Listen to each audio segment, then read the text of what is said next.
like 5 gold stars, everybody. He's putting.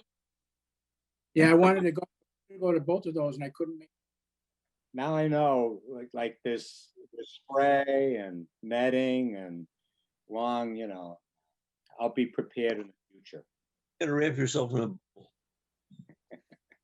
It was good. It was fun. I think we're live. Oh, we ready to go? Okay. Good evening. I want to welcome you all to our monthly meeting of the PBD Conservation Commission. Today is Wednesday, June 16th, 2001. Today's meeting is being attended remotely to keep us safe. I will read the governor's rules suspending certain provisions of the open meeting law.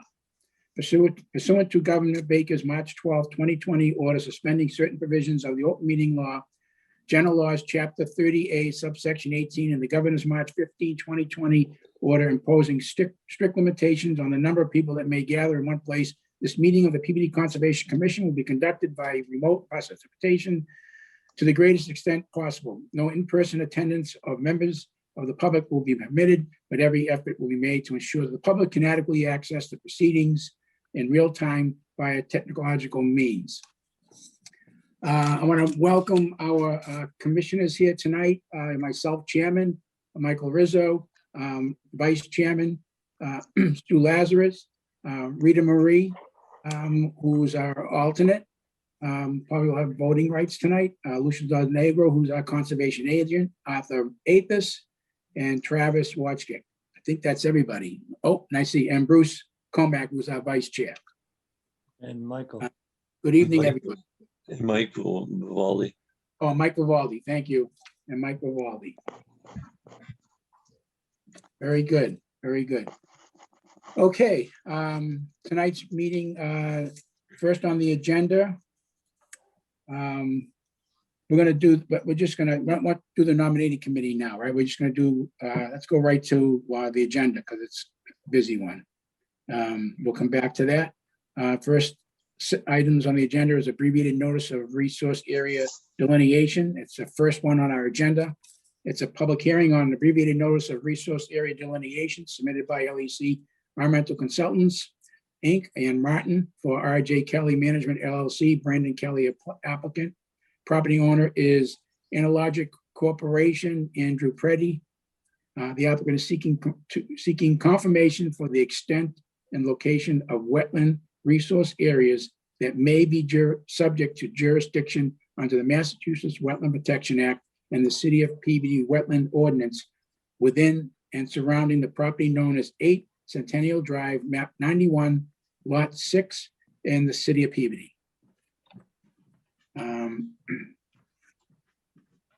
We had got some correspondence from DEP through Lucia.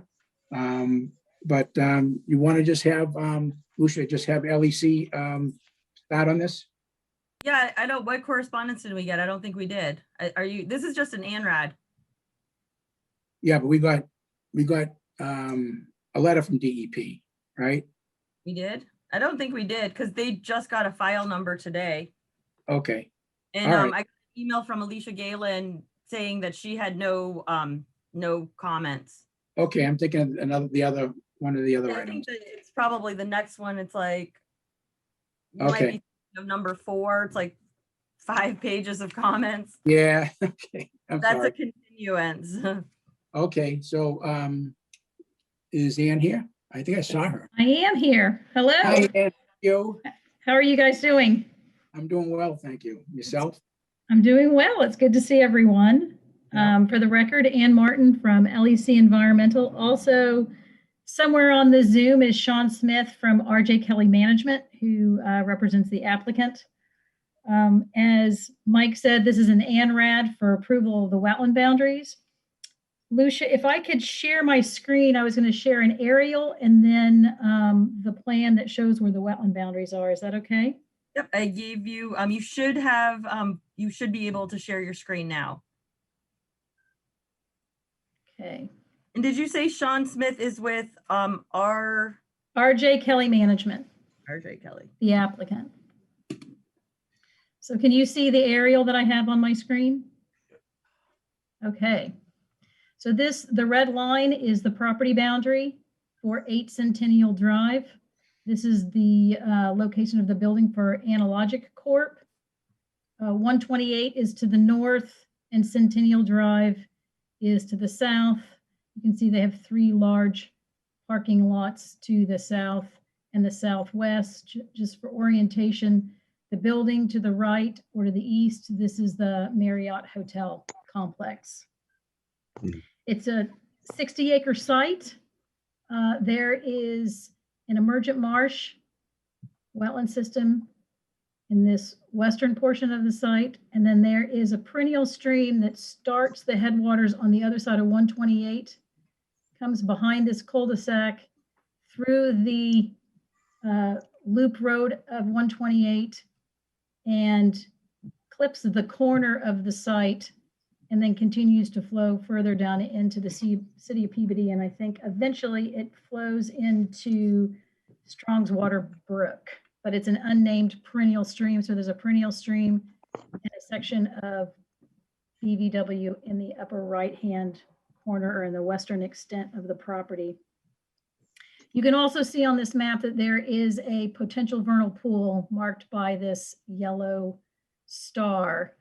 If you look further back at historic aerials, this area had a little bit more open water habitat than it does now. Now it's pretty much almost all grown in except for just an edge of open water habitat.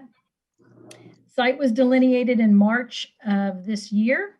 And then because this was a PVP and your protection of PVPs under your bylaw, we delineated both the wetlands and a boundary for a PVP in this portion of the wetland. This wetland is bifurcated by an old historic farm road.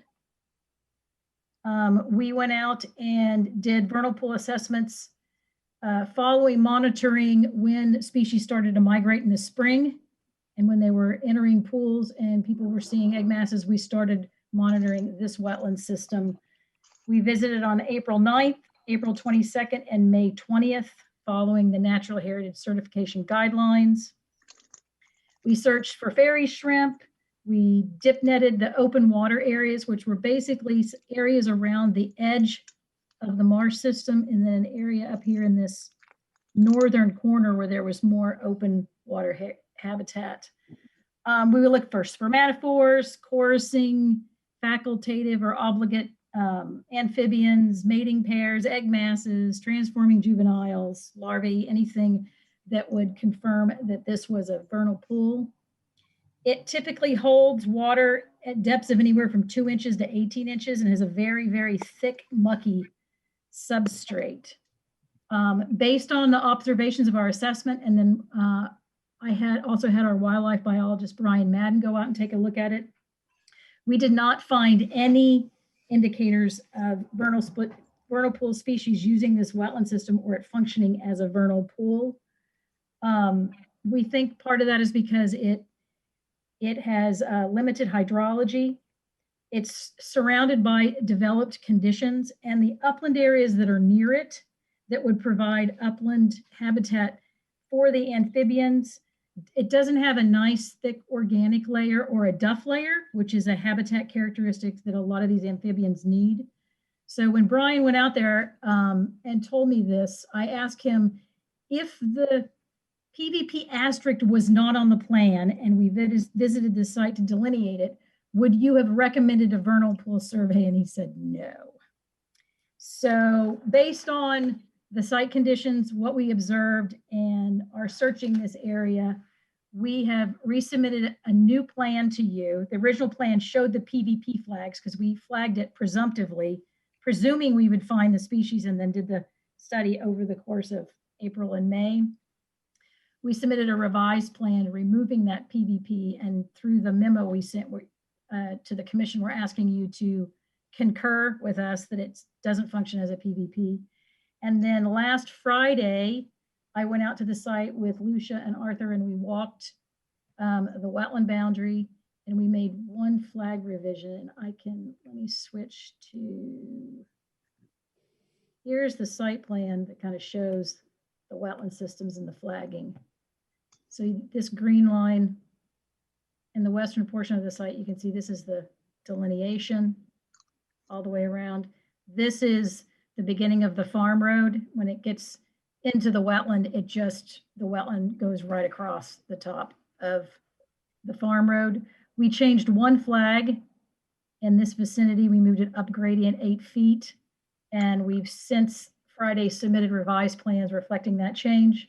This dark green line is the 100-foot buffer zone to that BVW. And then again, over in the,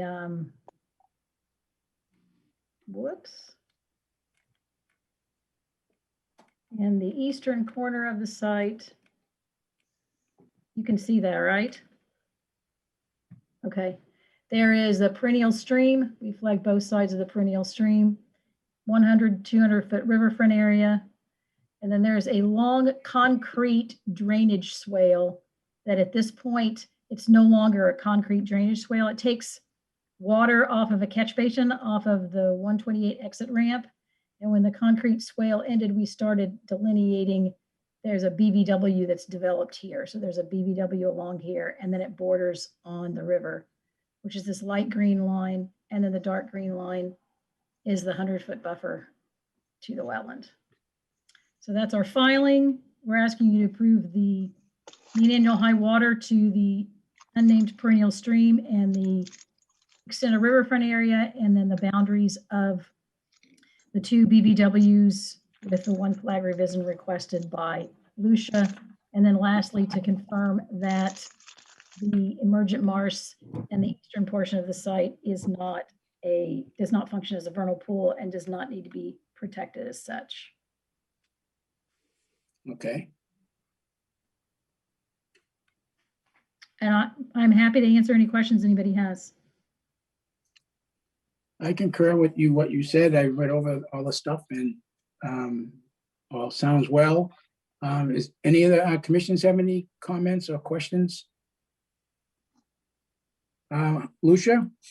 Yep, I mean, I think that I did, if you want to let me share my screen, I wanted to show you guys if you do decide, so there's basically 2 things that you guys have to decide under our local ordinance, whether or not you want to, if whether or not you're willing to say that that vernal pool, you know, it's not a vernal pool and you agree with Ann's findings, and whether or not the concrete drainage swale, if you guys would consider that jurisdictional only under our local ordinance.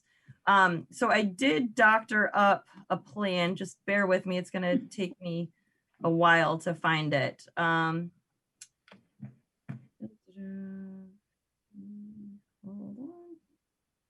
Sorry, I thought I had it in here easy. Right there.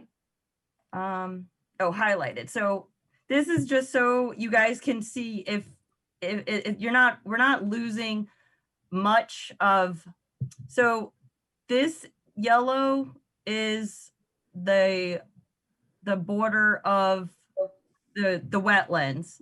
And then I think she's and where the vernal pool's right here? Or No, on the other side, yeah, right in there. So basically this blue line would be the 200-foot vernal pool. So obviously we're not protecting anything right here. So the only place you would really be losing is this little triangle right here so I guess in my opinion, you know, I would probably agree with Ann and her team. They understand vernal pools a lot better than I do. And even if we were wrong, it would only be this little tiny triangle right there that we would be losing out on of protection, and you can still build there anyway. Now, do we think critters are actually using this tiny little strip? Probably not. Because I mean, this is a main road right here. And then the conduit it was on the other side of a fence. And Ann, would you say it runs like right along here? Yes, it runs right along the exit ramp from 128 to get off on Centennial Drive. And I have there was at least one photo of what this kind of concrete swale looked like in the appendices to the ANRAD, photo 6, which either you can pull it up or I can pull it up. I will have you share that. So it's basically, I mean, otherwise, those are like the two things. It's really up to you guys to determine if you agree with the removal of the vernal pool, and if you also agree that the conduit is not jurisdictional. It would only be jurisdictional under our local ordinance. Now, our ordinance does say that it has a 200-foot buffer zone, whether it's natural or man-made. It doesn't say anything about concrete or anything like that. So that's really how do you guys feel? Do you want to keep that buffer zone? I have a question. So the indication that it was a potential vernal pool came from where? Was that once a vernal pool? That we know No. of? So back in the 90s, late 90s, Matt Byrne, I think it was part of his master's degree, or when he was working at Natural Heritage, part of his master's degree, he did this study of aerial photography and looking at anything that would come up on an aerial, like a body of water that could function as a vernal pool. So it's not completely uncommon sometimes for you to come across something that has the PVP on it, that's a body of water, but doesn't necessarily function as a vernal pool. And it appears to us by looking at aerials that over time, there was a much larger, like open pocket of water there. And over time, the cattails and the marsh has kind of grown in and it's gotten thicker and thicker where it's really dense with vegetation at this point. There is a fringe area. I think we have a photo of it in here. It's not in here. It's in the vernal pool memo, which I can call up to, that shows where the what it looks like in that area today. Let's see. I did see some river birch along the conduit. I mean, aren't river birch sort of a wetlands indicator? That might be gray. You're talking about this picture? Yeah, is that a river birch? So That is those, I don't know whether that's paper birch or that's in this picture exactly which kind of birch that is. If it is, it's facultative. That's not a river birch. I think that might be paper birch. Or gray, could be a gray birch. That's not a river birch. I'll tell you that. Oh, right. Yeah, not like a black birch. Yeah, or the yellow birch for sure. Okay, my reason for the question or discussion was that sometimes, when we've worked on projects where a project was constructed in and around a vernal pool, the vernal pool being isolated generally was only protected by its boundary. And being able to construct, I'll use the word, a parking lot or paved areas, was always the question of whether that may hinder or in the future, destroy a vernal pool because the critters have a problem traveling in certain directions. So I'm just kind of bringing that up in case this may have been a vernal pool one time, but because now of the development, it's gone away. But I kind of bring it up for us to remember that we should think about those things when there is a vernal pool nearby and the effects of a project that may potentially in the future affect the survival of that vernal pool. Do you concur with that? Yeah. Yes, generally. I mean, I can tell you we are, Brian is very hesitant to ever make a statement that he doesn't think something functions as a vernal pool, which is why I sent him out there, because I knew that I could rely on him, that if he went out there and said, the system's not functioning as a vernal pool, and he felt comfortable with us making that kind of statement to you, that was something that I could hang my hat on. In this particular situation, I don't necessarily think that this is not functioning as a vernal pool just because of the pavement. It's also a combination of the characteristics and traits of the upland that's nearby is not indicative of the kind of upland habitat that amphibians typically use for the rest of their life cycle when they're in an upland. And that Yeah. is part of what made him feel comfortable to say, I don't think this is functioning because I've looked at these surrounding areas and it's not really good habitat for amphibians. Okay, yeah, I concur with that. They're just making a point about what might have been 15, 20 years ago, what might have been a good habitat, changed because of construction. That's all. Right. Yeah. And your idea certainly could apply to a different site that had like high quality surrounding upland habitat in a system that looked like a classic vernal pool, which this does not, where then you might say, oh, I wonder if there was some impacts, but I wouldn't say that about this particular site. Okay, great. May I ask a question? What? Sure.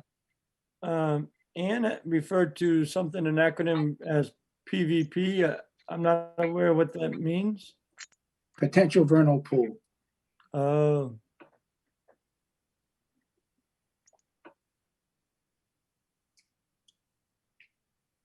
Okay. All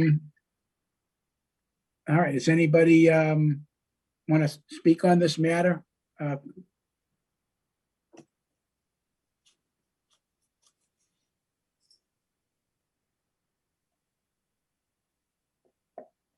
what do you think, Lucia? I think I certainly can accept the plan, especially since you folks went out there and you saw it, and sounds like it was done well. It looks like it's been done well. Everything seems to be delineated correctly. One of the flags, 820, was moved a little bit, which is also an indication that we had good site participation.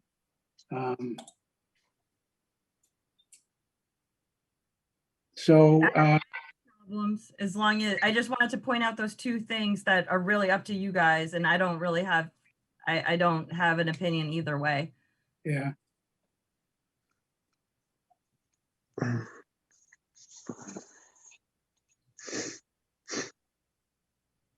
What do you think, Bruce? I think that paved ditch is, paved ditch. Exactly. It's a man-made concur. ditch, and to me, the vernal pool, we don't even know if it was ever a vernal pool, and it's certainly not a vernal pool now. Right. Well, I and mean, Analogic has been there since like the 60s, so it's been there a long time. Yeah. It's not something that was built recently. Yeah. I'm okay accepting the plan. I am too. I'll make a motion. Oh, do you want to open it to the public? Yes, I Yes. want to do that. Is anybody there that wants to speak on this matter outside the commission? Nope. So if anyone would like to speak on this matter, please raise your hand. I like to give them a little bit of time. So far, I don't see anyone. Normally they'll get their hand up before, like in the middle of a conversation. So I think no one's called me on this. So I think you guys are fine with, if you want to go ahead and close it. Okay. Can I have a motion to close the public hearing? I would move to close the public hearing. Seconded. Motion by Arthur and second by Travis. I'm going to do a roll call. Chairman Rizzo, Yes. Vice Chairman Comack, Yes. Secretary Lazares, Yes, Commissioner Vivaldi, Yes. Commissioner Athos, Yes. Commissioner Wojcik, Yes. Commissioner Cavicchio. Yes.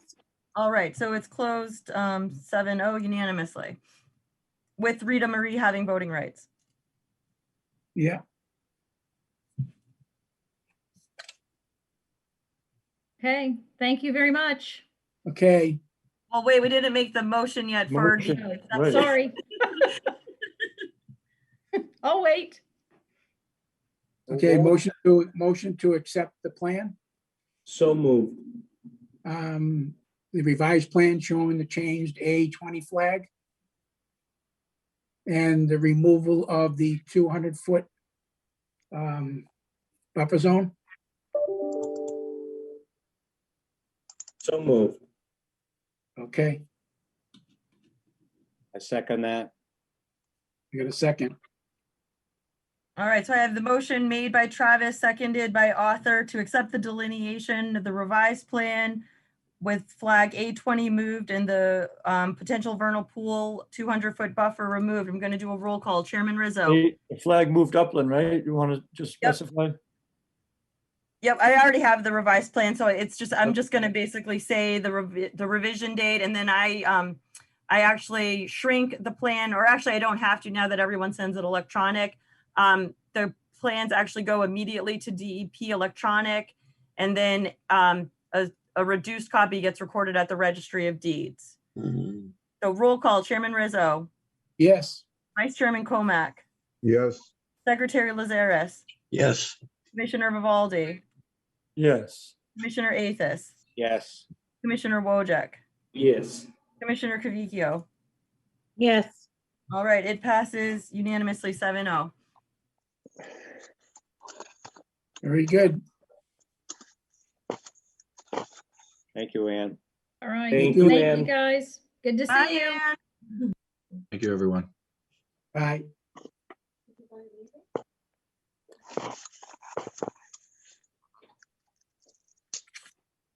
Okay, item number 2 on the agenda is a notice of intent.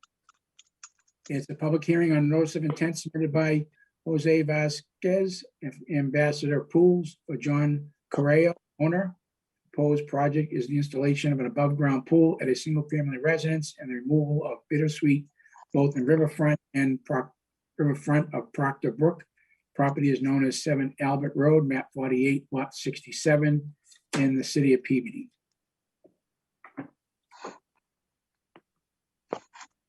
All right, I've promoted Jose and the property owners, John, to panelists, so they should be able to turn their camera on and unmute themselves. If you need help sharing, if you want me to share the screen, please let me know.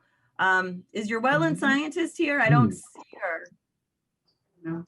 No, I don't think she's here. I do the camera.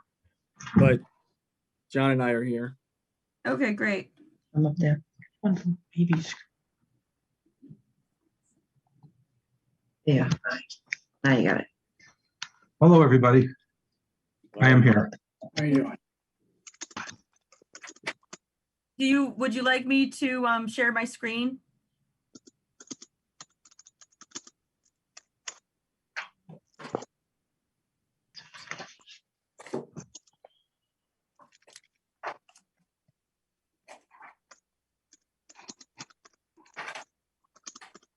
I'm just gonna go ahead and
Can you guys see that I shared the screen? Yes. All right, I'm not gonna do the presentation for you guys. Jose, is this, you got this? I'm sorry. I'm sorry. Yeah, so my name is Jose. I am the permit coordinator at Ambassador Pools. And Today we're proposing an above ground pool project at 9 Albert Road in Peabody. This is an aluminum pool with an integrated deck and fence, 16 feet wide with the integrated deck, 34 feet wide long with the deck that has a single end on the right side to go off of the customer's lawn right there. The pool is just going to go right off of like what's a brick, kind of like a layout of stones there in the yard. The pool is located about 64.5 feet away from Proctor Brook. After careful visit to the site, we've just determined that we're far enough away from the brook with this pool that we won't be really affecting the environment back there. It's a pretty dry brook, at least from this part of the brook during this time of the dry season. And we had a land scientist by the name of Karen Skinner. She's a wetland scientist that works for the Westwood Conservation Commission of Massachusetts. She came out to inspect the site and just mark where Proctor Brook begins, which is where you see the 64.5 feet arrow end in the back.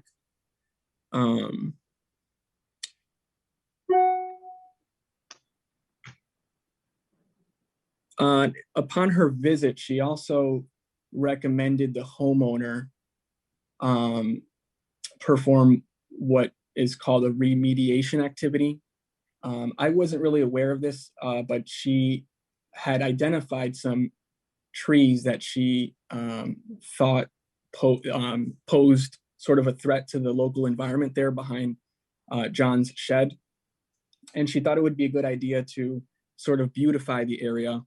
And also, if you don't mind, I'll read something that she actually wrote here as part of the removal plan. So she wrote, identify the risks posed by the invasive species. Invasive plants are non-native plants that are capable of aggressively invading natural areas and displacing native vegetation. They generally lack predators and parasites, giving them a competitive edge over native species. About 1/3 of the established vascular plant taxa in Massachusetts are non-native. However, only a small fraction of these introduced plants are considered invasive. Plants that qualify as invasive typically have high rates of growth, reproduction, and dispersal. So she thought it'd be a good idea to sort of work with the homeowners, have them cut down a few of those bittersweet vines at their roots to sort of beautify the area between the shed and where the brook begins. And on this shed is, you can see on the plan, it's located at the back property, the back corner of their property. So it's a pretty good distance from the pool already. There might be 28 feet from the pool to the rear property line. So you've got a good 15 feet before you get to the shed, or let me see, 14, about 20 feet from the pool to the shed. And the trees are right behind the shed. I mean, it's basically on his property. It's not like to the brook, but it's owned, that area is owned by the state, I guess. So we're just trying to be sensitive to the area back there while also, making sure that we get this pool installed well. We've also worked with the city of Peabody to have a previous project at 21 Tissitsanos Drive approved. The order of conditions was approved, and we have been working with the city to follow the code on that, the standards on building these pools. We haven't installed that pool yet. We're in the process of ordering the silk fencing for the project, and notify the city and Lucia when we'll begin the pool soon. So we're proposing to basically do that same pool here at this address, and work with the city to get this family swimming as soon as possible this summer. So the shed, the back of the shed is right on the property line, just about. So the area behind that where the bittersweet is not on the petitioner's property. So I know Right. you mentioned, so and it's ordered by, if it's owned by the state or whether it's owned by the city, we certainly can't approve any work on private property. or someone Sure. else. Yeah, So- that's totally fine. I do want to bring up that we only hired Karen to, who's not here at the meeting, by the way.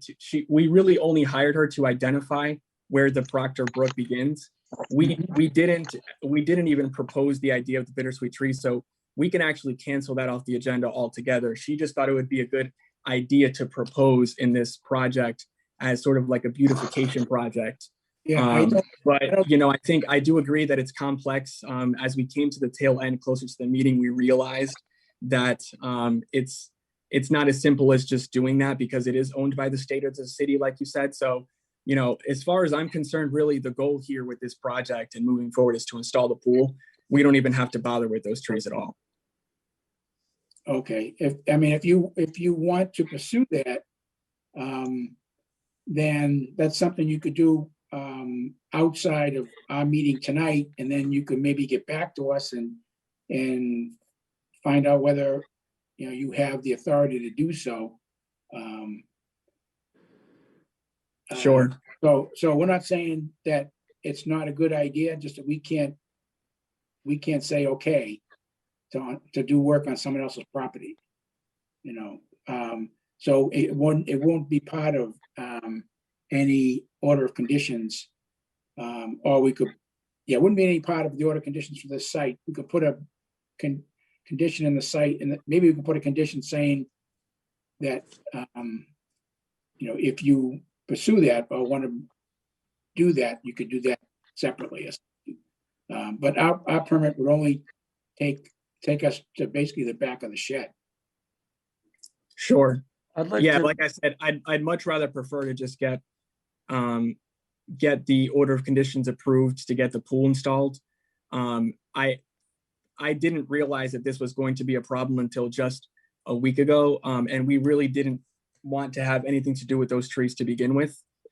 So I just thought it would be good to at least explain what the wetland scientist was talking about so that you guys wouldn't be confused, since it was written on the plan as suggested by her. But we really were just trying to get her there to identify again, Proctor Brook, where it begins, to make sure that we had an accurate measurement from where the pool is going to be. So the pool won't have a fence around it because it's elevated. Is that correct? Yes. Okay. And how far does the pool go in the ground? The pool is not being recessed into the ground. It is an above ground pool and it is staying on the surface. We only scratch the surface to get the grade right. And his yard is very flat. Upon visiting the site myself to identify the markings that the scientist had put on the tree, on some trees to identify where the brook began. So the plan that we're seeing tonight doesn't have any stormwater management BMPs. erosion proposed. controls, right? So there's no straw logs or anything like that on your plan. Is that going to be okay, Lucia? I don't think so. Yeah. Through the chair, I did in my, let me start video, sorry. I think that was one of my comments. It says that erosion control should be shown on the revised plan or can be hand drawn if acceptable by the commission. Typically, you guys either want straw wattles without plastic meshing or some sort of compost logs. But just to go back, so yes, I think that they should, if the commission feels that this is enough work in the backyard, that erosion controls are necessary, they definitely should be on the plan, probably in front of those sheds, or it would be less, if they can have enough room, in front of the sheds. Now, I want to go back to, it just jogged my memory when he was bringing up the bittersweet. I looked at the plan today and I just emailed them today that I was like, oh goodness, it looks like it's off the site. And then I'm pretty sure it's owned by the city of Peabody, because the bike path, correct me if I'm wrong, is the bike path on the other side of the brook? Yes. Okay. Yes. So I'm pretty sure the city owns that. Now, I don't have a problem with bittersweet removal because exactly what is in that wetland, the wetland, whatever, there's some paperwork she sent over. I just uploaded it today or yesterday. And it is a problem. It will kill other trees in the back. So if that is the case, you could put a condition in that the bittersweet on city property can be removed only with permission from Brian Grant, the city of Peabody, the tree warden. And if he says no, then it's off the table. But at least that way we'll have it in the order.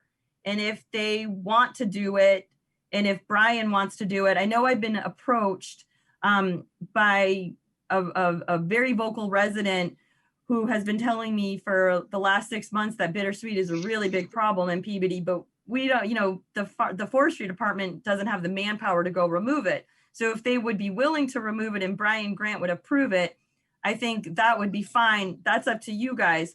But onto a bigger thing that I just realized right now, and this only came up because right before this meeting, I was emailing Carla McGrath with ZBA on another pool permit. And I believe in Peabody, you cannot have a pool up against a deck. It has to be 6 feet away. That's not a deck it's going up against.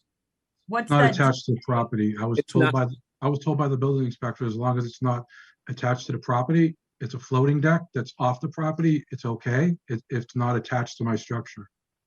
Oh, no, Okay. no, that's not what she's referring to. What she meant is that it can't be attached to a deck. It's not, that's not a deck. So the house's deck ends where those stairs are. And in front of that is just a patio of blocks. That's not a deck where the pool is going to begin. It's just their yard. So that whole square there that's ground level. That's not a deck. It's labeled DK though. Yeah, I don't know. you need I to don't know change- why, but John can verify that that's just ground surface. So you did show this plan to who, Dan or Mark? Mark Menard. Because the issue is if you get the permit tonight, this plan is what they're approving. Yeah, So if the plan also has photos you can look at. If you look at the attachments of the photos that I included with the narrative, you can actually see exactly where the pool is proposed to go. There's more than just this plan. The narrative that I had written up has some photos attached to it, and you will see that the pool is just going next to the ground of stones. There's I wonder if I could bring it up myself. I mean, it's not a big deal to me, but if as long as a building inspector saw this and they said you're okay, I just know you have to have, I'm pretty sure I just had an email conversation with Carla and it has to be 6 feet away Right. from an existing deck. And otherwise you're gonna have to go to ZBA. And I think the next agenda you can get on is September, and they're definitely gonna make you move those 2 sheds in the back.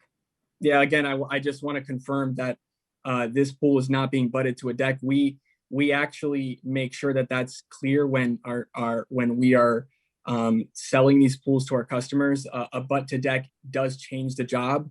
We have to sell the customers a specific type of gate with what's called a Magna latch system, which is a self-closing system. And we also have to replace the side of the fencing that butts to an existing deck with 4-foot fencing to meet code. It completely changes the project and the scope of things. This is not one of those projects. The pool is not being butted up to the deck. The square that you see on that plan should not say DK. I'm not sure why the surveyor wrote that, because it's literally the ground there. This pool is not a deck. So you could just change, you can put a line through that DK and just write in patio. Correct. It's just patio blocks. Yeah, you could do that. Which would actually be perfect. It would create a great surface for the locking ladder mechanism that locks with the latch on the gate. It'll just swing down and come down to the patio blocks on the ground. Okay. Okay, well, let's see if I mean, the property looks pretty flat. And How do you know that, Mike? just from the photo. From the photo on the, Photos that were submitted with the narrative, with the On the- narrative. Is there a way you could pull that up? it's on the invasive removal dock. Yeah, give me a second. I just got the invasive removal today. Oh, here it is.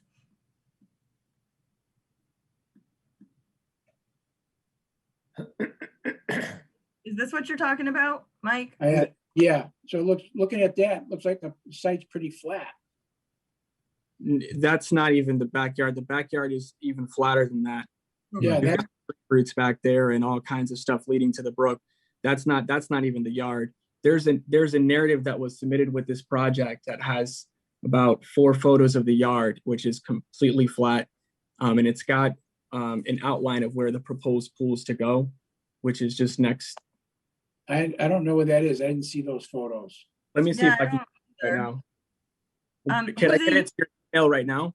to say you should be able to share your screen too, because I think this is all, this is just the generic, the EDEP There's no photos. comments. And that I honestly I don't know if you scanned it to me. You definitely sent me a hard copy. I saw a bunch of hard copies of pool stuff that I didn't really care about, but I didn't see any pictures. I mean, let me look and see if I have they're definitely not on the OneDrive. I got pictures of all I got is pool specs. I never got a narrative. I don't see it. I'm opening it up right now. So I will stop sharing, and if you have the ability now to share. Yeah, thank you.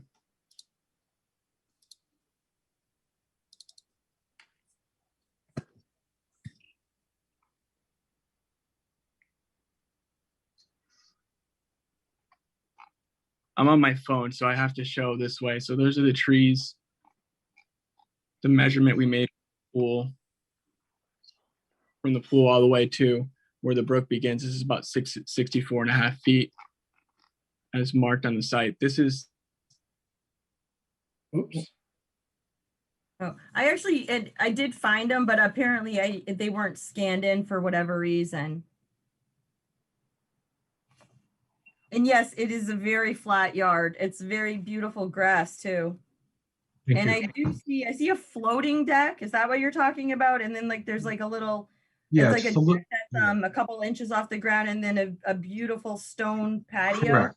Correct. The pool's gonna butt most of the stone. That's a small floating deck. The previous owner had a hot tub on, which we had removed before we bought the property. So that's basically just a small floating deck. That's what I told Mark about. And he said that wouldn't be a problem because it's not attached to your main deck. As long as it's a floating deck, which I explained to him, I actually had a phone conversation about it. And I explained to him exactly what it was. And he told me that's not a problem because it's not attached to your other deck. Is there a picture of that? Is there a photo of that? Jose, I do you have have- it, but, if you want to, I can go into my email and see if I can find it in there. It's just going to take a while if you guys want to talk amongst yourself. So are you guys going to want a revised plot plan showing the erosion controls, or do you think this work is easy enough that they don't even need to use erosion control? I think it's easy enough that they don't need to use erosion controls. That's just how I feel on this. As they, when they scarify the existing lawn, not to stockpile it, maybe just remove it. So when you make the outline of the pool and you get the grass and you take the loam out, if you could just remove it, on the same day or within a couple of days, then I would be okay with not needing any straw wattles or anything for that. So is there already a condition for no stockpiling?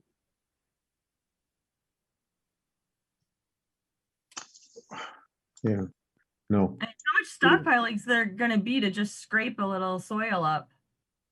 Yeah, through the chair, if you look on Google Earth, you can clearly see what he's talking about as far as the patio.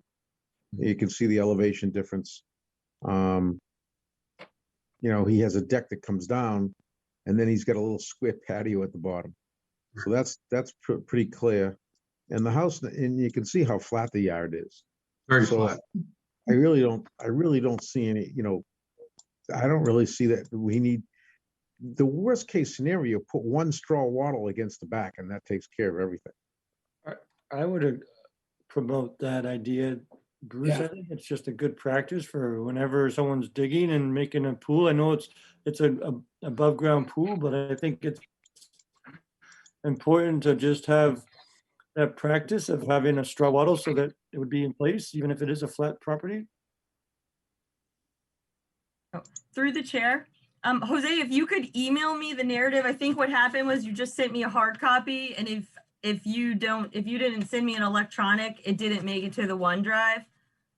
Lucia, I don't think Jose is on anymore. We lost Jose. Did we Yeah, lose you, Jose? Unless 'Cause he I do have fell I back do into the have it, audience. but I don't have the ability to scan it right now.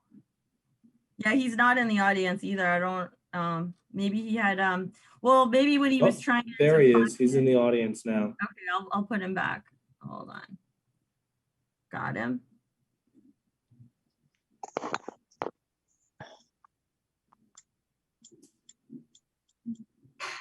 But yeah, I mean, it's Sorry about pretty that. Phone died. Had to switch to the computer. And I just, the building inspector will check the whole project when it's done, right? Yeah, it'll get inspected like a normal building permit. Right, so that would kind of clear up any confusion about something being attached to the deck or not. Yeah, I just sent Lucia a photo of the yard by email. She can probably pull it up, but it'll verify that the swing down ladder would be coming to ground level. It is not butting a deck. Right. We would never butt a pool up to a deck with in a circumstance like this, and not be talking about it now at the project, because if we fail inspection, it's a problem. So it's see where the stairs are, that's where the pool's going. That's where we have it marked out. Yeah. Pretty flat. Okay, so I would support not requiring the need to put any straw wattles for this project. Oh, we can totally implement erosion controls. We're gonna have them. We're picking them up from US fabric supply right up in Windham, New Hampshire tomorrow for 21 Tissitsanos Drive, the silk socks. Yeah. So for erosion controls over there. So we're we can totally bring them on this property too. I mean, I think it's a good idea. It's only going to help, but we're going to be ultra sensitive to the environment while we're there. I mean, we won't even need a bobcat back there like we normally do in yards, because it's all, like you said, flat. It can be done by hand, which I can arrange to be done so that machinery isn't back there, and we can be sensitive to the area during the construction. Okay. All right. And then as far as the bittersweet, then, well, before we finish this tonight, we can condition that you can discuss it with the city relative to being able to remove the bittersweet in that area. And we can condition that. So does anybody else have any other questions? If not, then we could open it to the public.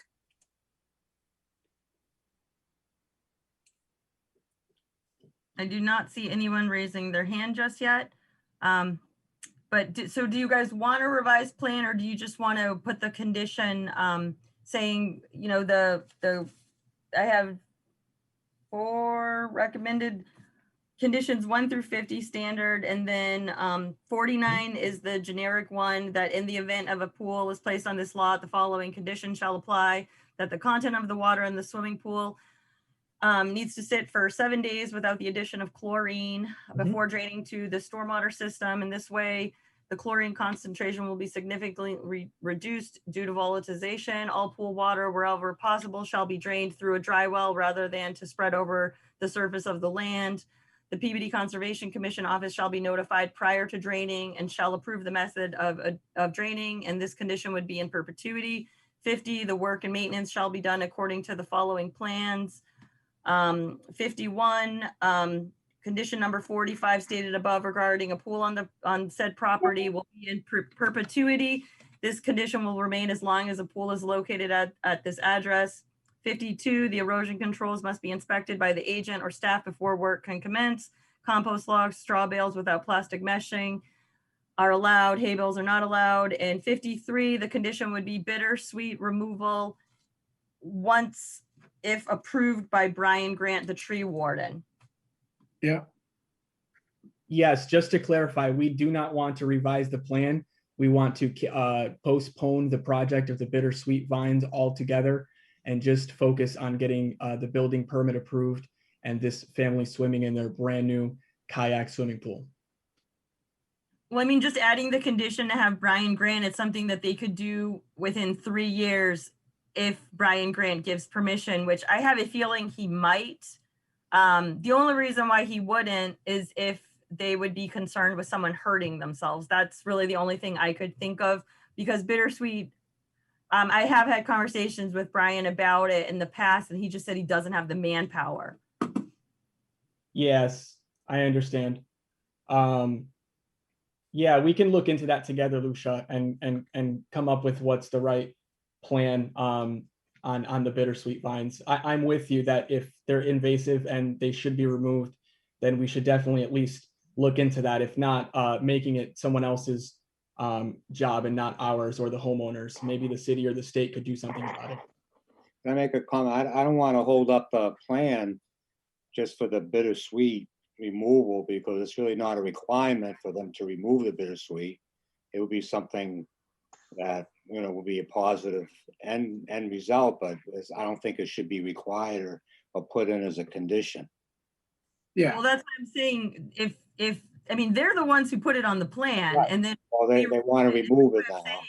that you would just either, it has to be, you have to give us a revised plan showing no bittersweet removal and the erosion controls, or you add a condition that basically says the bittersweet removal can only happen with permission from Brian Grant, the tree warden. And if you don't get that permission, it's no skin off your back. You don't do it.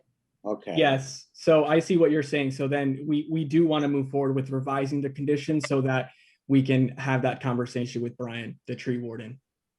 okay. Very good. Okay, well then, if everybody's on the same page, then we can make a motion to close the public hearing. So moved. Second,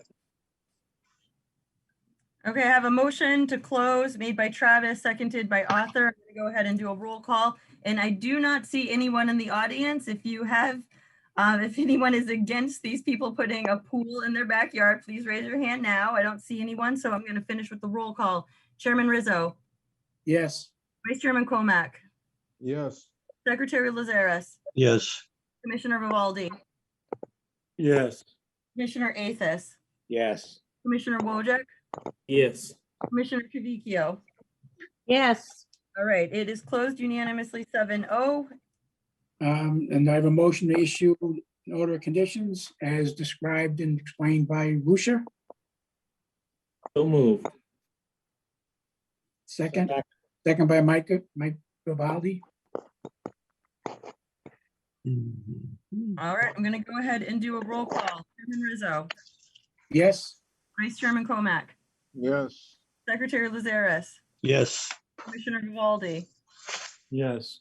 Commissioner Athos, Yes. Commissioner Wojcik, Yes. and Commissioner Trevicchio. Yes. All right, great. And you guys understand that it's imperative that the water does not get dumped into the river without, like, you before. Is Jose, are you going to be closing this pool like you are doing at 21 to Cincinnati, or are they going to be closing it themselves? By what do you mean by closing the pool? Oh, like every season? We You have offer like a closing contract or services. I'm sorry? You have don't you have at the meeting for 21 to Sitzinos, the woman said that you were going to be in charge of closing the pool at the end of the year. We do offer that service, but not all of our customers need it because we also have a YouTube channel that educates our customers on how to properly operate the pool. And we've been working on some new content as well for closing and openings. There's a maintenance guide. So we're going to educate the customer on how to operate the pool safely and correctly. But we're also going to give them the option to have that service available to them. We can absolutely close the pool if they want us to. In Lisa Clark's case at 21 to Sitzinos, she just wants nothing to do with that. And she wants us to do it, and that's not a problem. Okay, so I know I spoke with, I'm sorry, what is your name? The property owner, the woman? Gina. I spoke to you on the phone. Hi, Gina, nice to meet you. Hi, Annie. So it's going to be in perpetuity, that condition. So as long as you understand that, that's really like the biggest deal of having a pool in Riverfront. Absolutely. All right, and you guys obviously want this fast, so I will try to work on it tomorrow or Monday, and then once it's issued, there is a 10-day appeal period. So I will do my best to get this done for you tomorrow, but it may not be until Monday, but I will work really hard because I know you want your pool and you want that 10-day appeal period. Thank you. We lost her. Thank you very much, everyone, again, for your participation in this. I really appreciate you all. Good luck. Thank you. Thank you. Thanks, Everybody. Lucia. Thank you, everybody, for your time. Bye, everyone. Bye-bye. Bye. Okay, item, let's see. Item number 3 on the agenda is a public hearing on a notice of intent submitted by Wetlands and Land Management, Inc., Bill Manuel, for John and Bernadette Kelty, owners. Proposed project is the construction of an addition, demo, and rebuild of existing deck in the buffer zone. The property is known as 84 Ellsworth Road, map 73, lot 220A, in the city of Peabody. Hi, good evening. This is Bill Manuel speaking from Wetlands and Land Management. I just saw that there's John Kelty. He is the owner and the applicant of this project, and he is seeking to put an addition off the rear of his home. The work happens to be in the buffer zone to an isolated vegetated wetland and next to a state-regulated isolated land subject to flooding. Let me just share my screen and put a plan up here for you.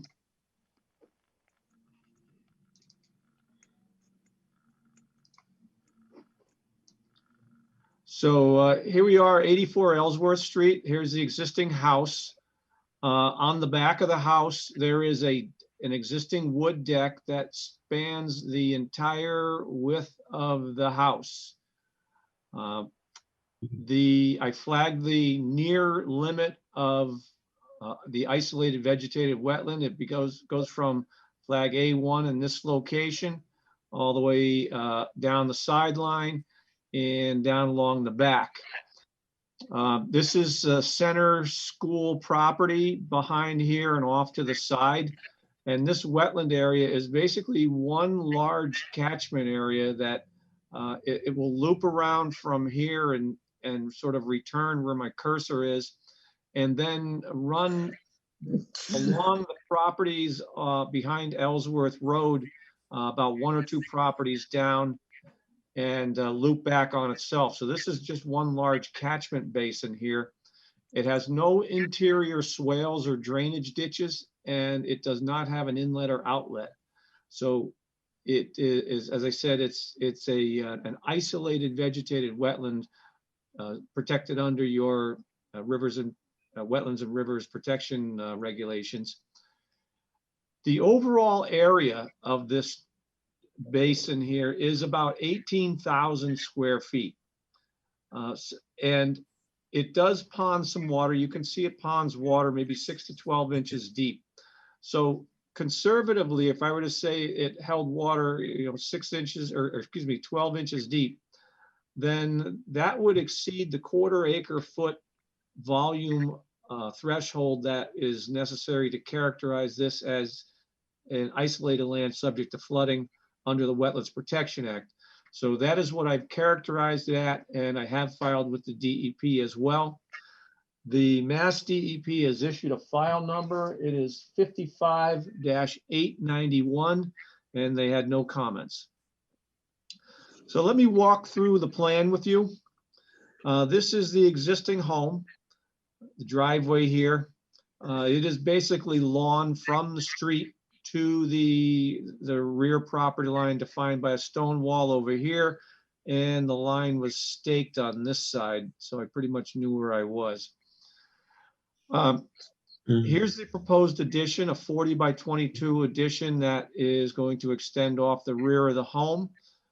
It will be basically it'll be constructed with a walkout at ground level, and then 2 additional stories. Is that correct, Jack? Yes, it is.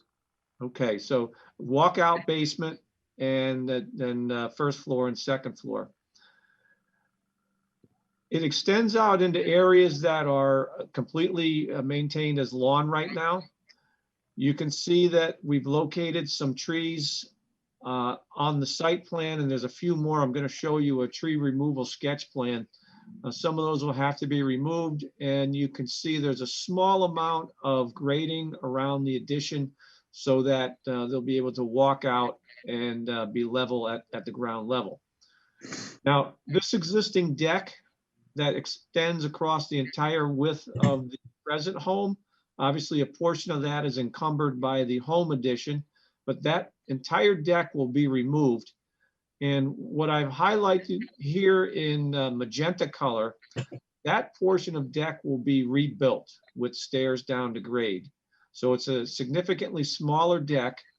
And then this area in between the addition and the deck is going to be a ground level patio. So the deck got significantly smaller. This turns into a ground level patio.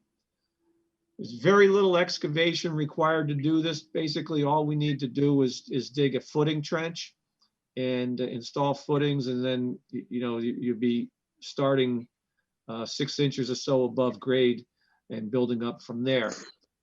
We do show erosion control on the plan, a 9-inch diameter mulch sock.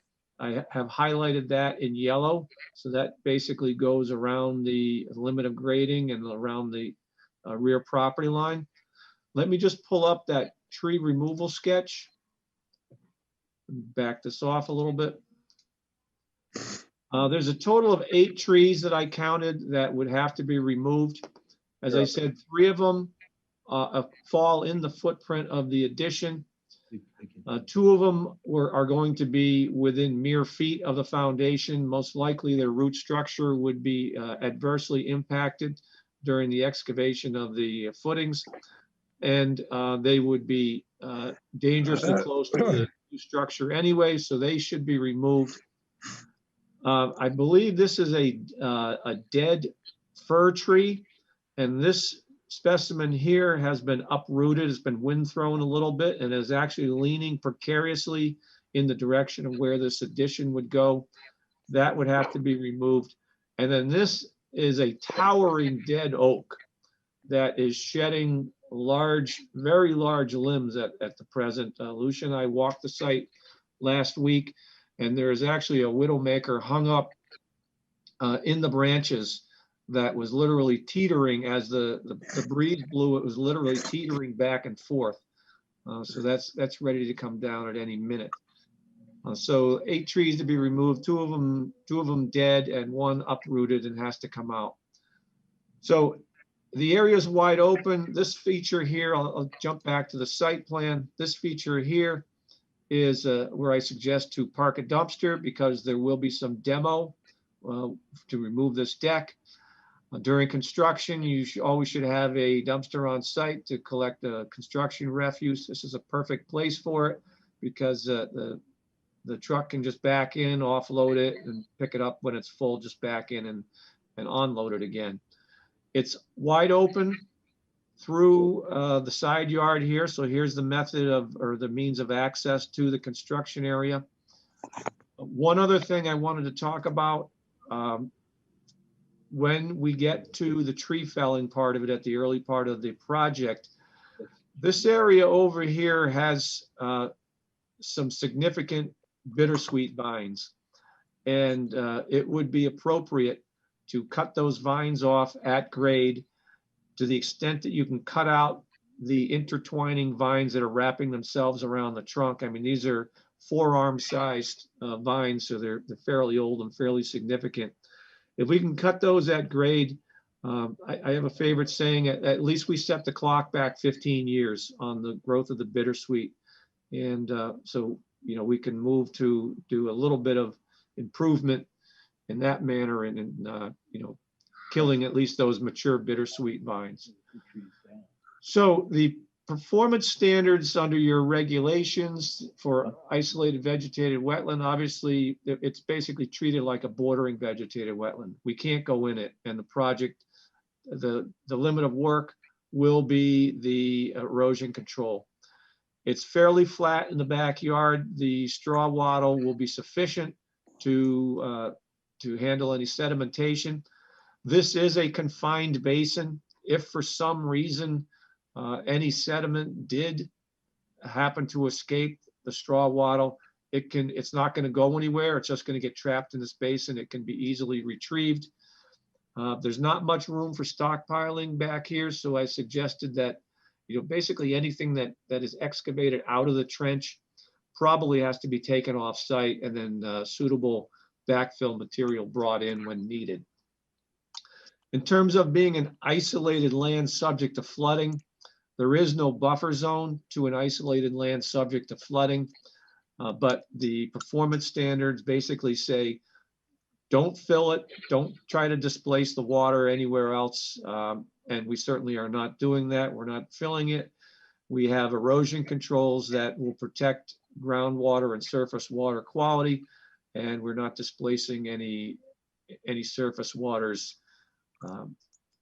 through means of filling. So that's the presentation. Oh, by the way, one other thing, the remaining part of the house is going to get an exterior facelift. It's going to get new siding, new windows, new doors, and a new roof. So we're going right around the outside of the house and dressing that up as well.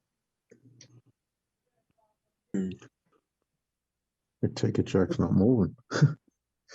No roof, I hope. Okay. Sounds pretty straightforward. Anybody have anybody in the question? Are you going to plant some replacement trees or some shrubs in the back there anywhere? Maybe close to the wetland, maybe some high bush blueberries or something, or? Billy, do you have that aerial? It kind of shows how heavily vegetated it is. I don't have an aerial at my disposal, okay, but it is, the canopy all around the perimeter of the yard is fairly full. Yeah, I saw that on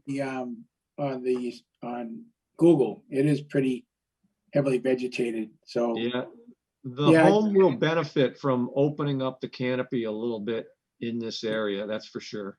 Yeah. Okay. Should be pictures in the OneDrive too, I think. I have a question. Does this land, not your property, Jack, but the city of Peabody land, does that ever flood and come onto your property? No, not at all. Okay. Okay. Then is anybody else have any other questions?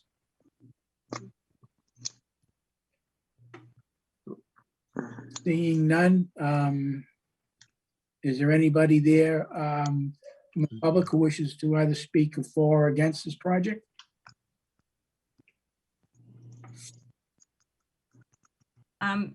Bill, can you stop sharing? Because I can't, I don't think sorry. Yep. Yep, there is someone who has their hand raised. It is going to promote them to a panelist. And did you guys see the pictures on the OneDrive that I uploaded? You can see the backyard. When I was there, it's pretty shady, so I'm not really even sure what can grow. And once you put that addition in, it's probably gonna still be shady. But I posted some pictures so you guys could see where the deck's gonna, or where the addition's gonna go, the shape of the deck that's gonna be removed, and you can basically see the lay of the backyard. Are those on the OneDrive? They should be. I can, if you want me to share, hold on. They are, Mike. They are, Yeah, I was Michael. having issues. 84 Ellsworth picture docs. There we go.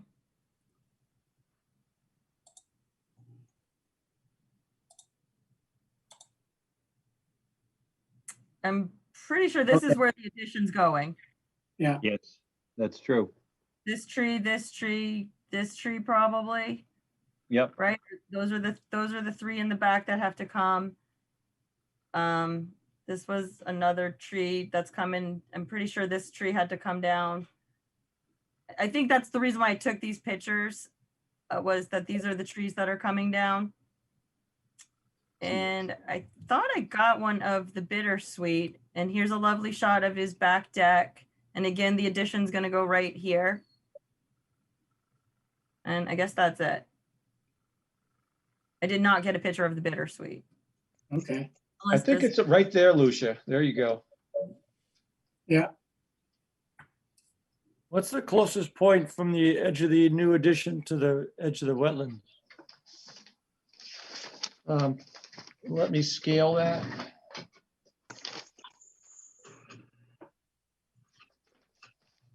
Oh my God. Good question, because I'm gonna need that for the NOI. Off of the back right corner, it is about 16 feet to the wetland. And off of the back left corner, it is about 18? About 18 feet to the wetlands.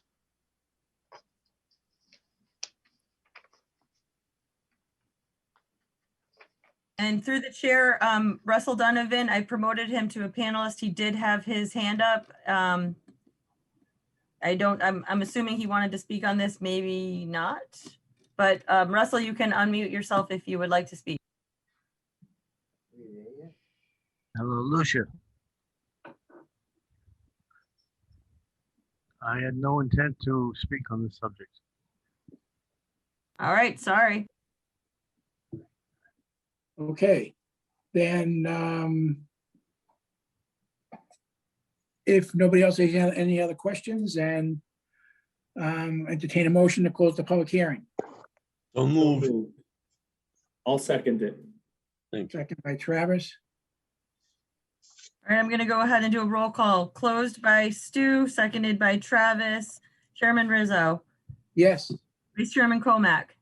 Yes. Secretary Lazaris. Yes. Commissioner Vivaldi. Yes. Commissioner Athos. Yes. Commissioner Wojcik. Yes. Commissioner Kavicchio. Yes. All right, so it closed unanimous 7-0. And make a motion to issue an order of conditions. Someone? Make So a motion. moved. Motion by Michael Vivaldi and second by, who was that? Second. Bruce? Yeah. And did you guys want to add the extra condition 51? Erosion controls must be inspected before work can commence. Compost logs or straw wattles shall be used. No hay Yeah. bales or plastic meshing. Yes, Yes. And no requirement of plantings, correct? correct. All right, so see. Don't be opposed to it in the future, though, Jack. Thank you. All right, so I'm going to go ahead and do a roll call. So that motion is 1 through 50, adding 51. The erosion controls must be installed. That's in addition to DEP also has a condition somewhere. I want to say it's like 18 or something, 19. They also have a condition, but I like to double it up because sometimes the DEPs get a little lost and people do not read that part of the order of conditions. I know Jack's Jack's gonna do it, obviously, because he knows these way better than most people. But anyway, roll call. Chairman Rizzo, Yes, Vice Chairman Comac, Yes. Secretary Lazares, Yes. Commissioner Vivaldi, Yes. Commissioner Athos, Yes. Commissioner Wojcik, Yes. Commissioner Cavicchio. Yes, sorry. All right, it is passed unanimously on both counts. excellent. All right, thank you. Very much. Okay, good luck.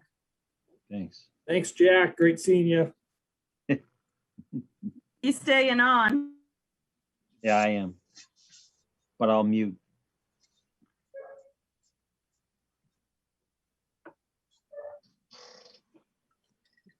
Okay,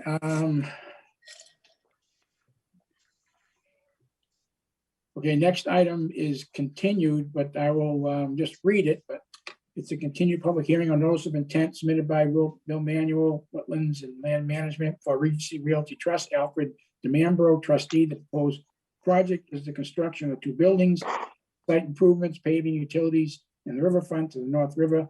Property is known as 11 to 13 Wallace Street, 85 lot 4180 in the city of Peabody, and the consultant has requested a continuance until August 4th.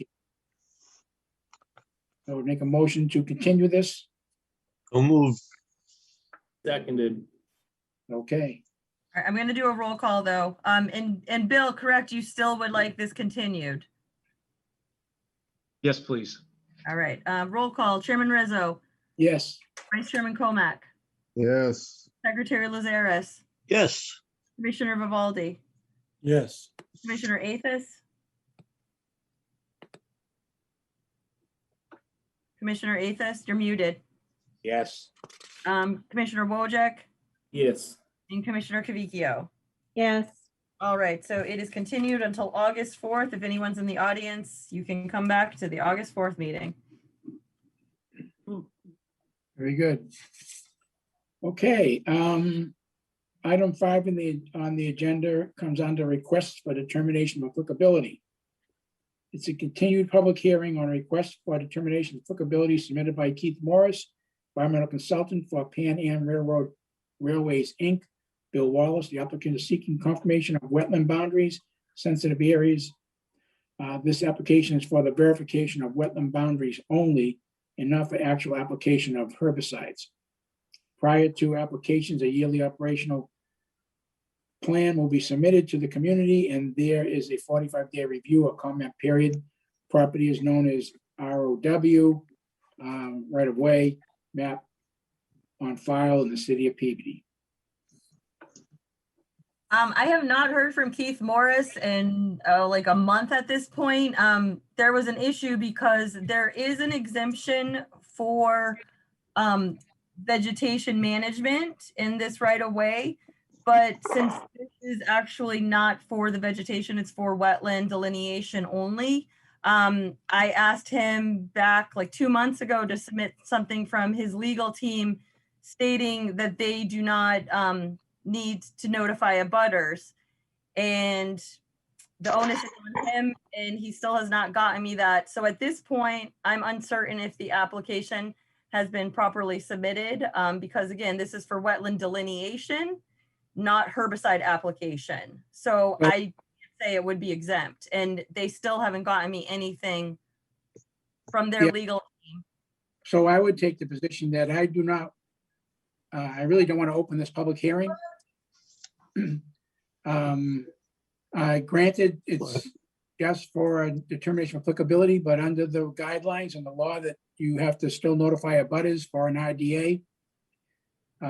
So therefore, if abutters have not been notified, then this public hearing should not be heard and should be continued to a later date until such time as the petitioner notifies the abutters. Move to continue.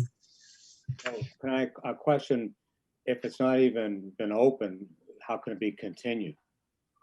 It's never been discontinued. Well, I read I read it, so I don't know by reading it opens it or not. I'm not so sure about that, but we're certainly not going to hear it. We're not going to hear testimony. We're not going to discuss it. So through Lucia's observation and diligent efforts to try to make sure that all the paperwork is filed properly, through whatever reason, it hasn't happened yet. So if the abutters haven't been notified, then I just rather move on or continue this. Move to continue. Seconded. All right, I'm gonna do a roll call. Motion made by Stu, seconded by Travis. Chairman Rizzo, Yes. Vice Chairman Comac, Yes. Secretary Lazares, Yes. Commissioner Vivaldi, Yes. Commissioner Athos, Yes. Commissioner Wojcik, Yes. Commissioner Cavicchio. Yes. All right, it is continued and I will email him again. I emailed him yesterday and I didn't hear anything back, so. Okay. Very good. Good job, Lucia. Item number 6 on the agenda is a public hearing on a request for determination of applicability submitted by Damon Burke from Fraggle Rock Environmental for Bosun's Marine, care of Steve Chase.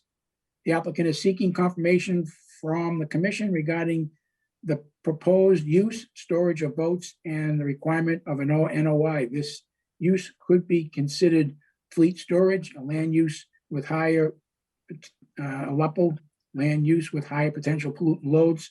The property is known as 203 Newbury Street, map 35, lot 33A, in the city of Peabody.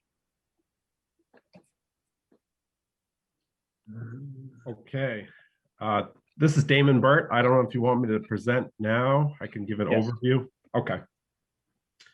So we filed a RDA for this property at 203 Newbury Street.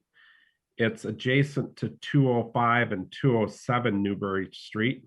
The proposed use is a new boat sales lot. We can pull up the map to get everyone oriented. I don't know if you want to share that, Lucia, our plan, or if I could. You want to share it or are you asking me to share it? Yeah, if you could share it, maybe be the easiest, then everybody will.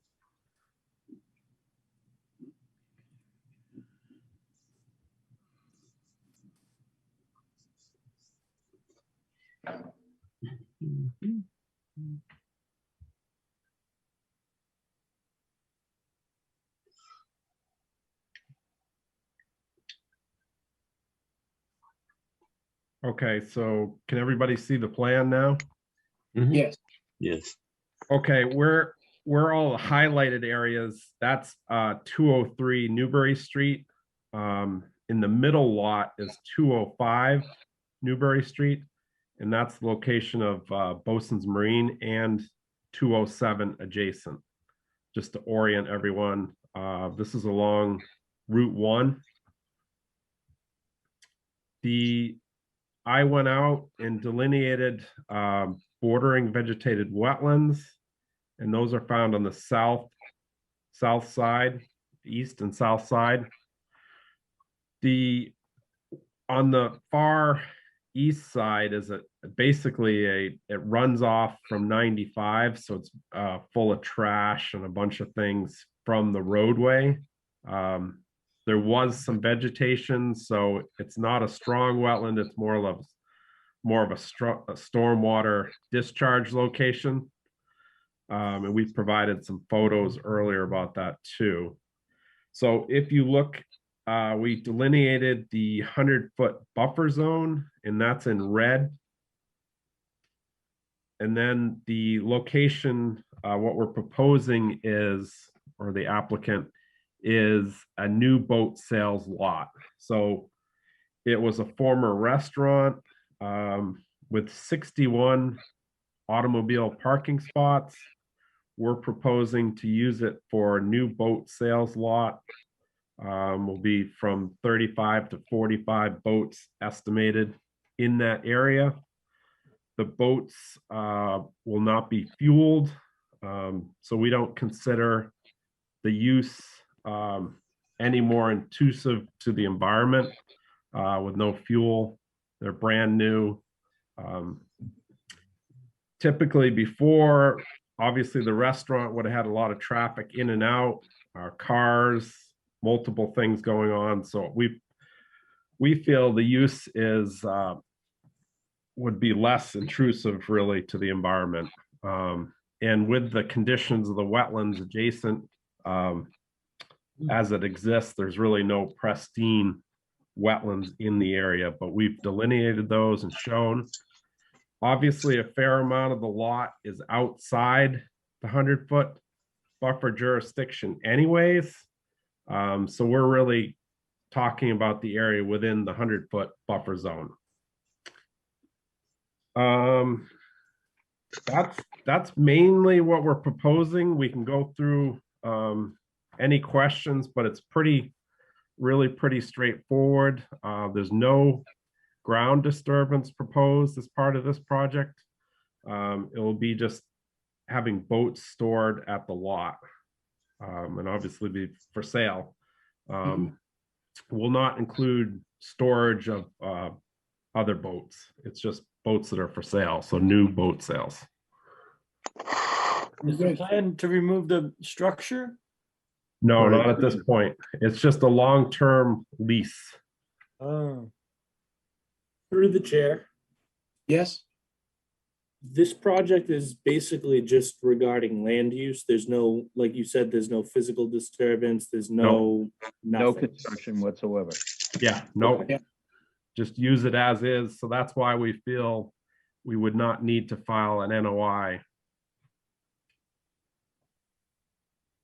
okay, Just by way of information, a couple of years ago, there was an NOI filed for the lot at 205 because they were adding a bay in which they were able to work on boats. And that did have an order of conditions issued by this commission.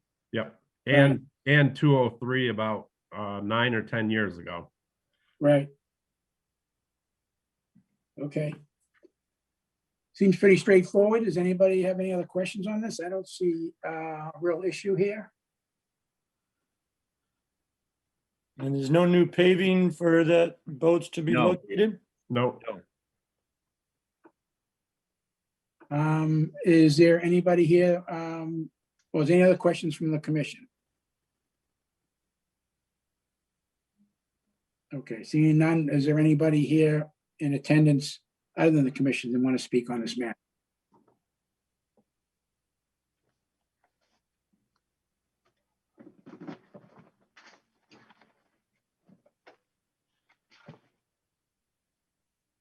No, there's no one in the audience that has raised their hand yet. Okay. Okay, then, at this point, I would entertain, I don't see, I don't think there'd be any pollutants here that would be detrimental to the wetland, given the use that we're looking at tonight. So I would look for a motion to close the public hearing. So moved. Second. Okay, There's a motion to close made by Travis, seconded by Commissioner Vivaldi. I'm going to do a roll call. Chairman Rizzo, yes, Vice Chairman Comack, Yes. Secretary Lazares.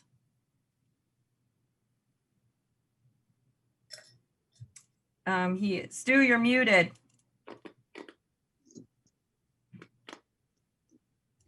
I will go back. Commissioner Vivaldi, Yes.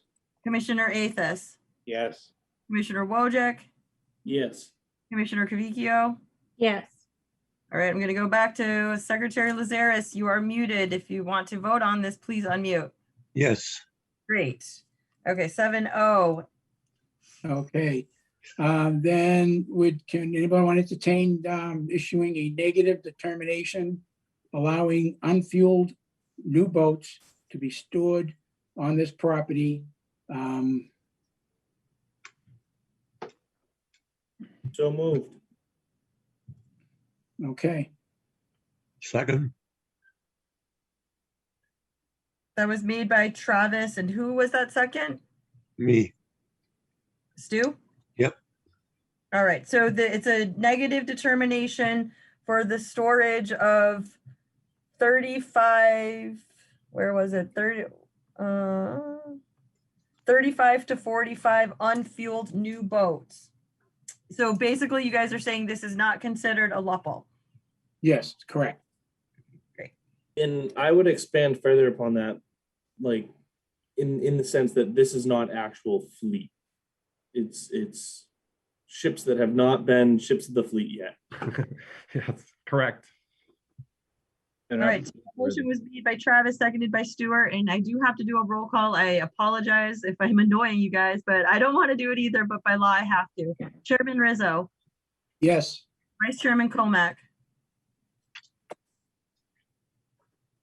Is he there? Is there? Secretary Lazaris, Yes. Commissioner Vivaldi, Yes. Commissioner Athos, Yes. Commissioner Wojcik, Yes. Commissioner Cavicchio, Yes. Vice Chairman Comack,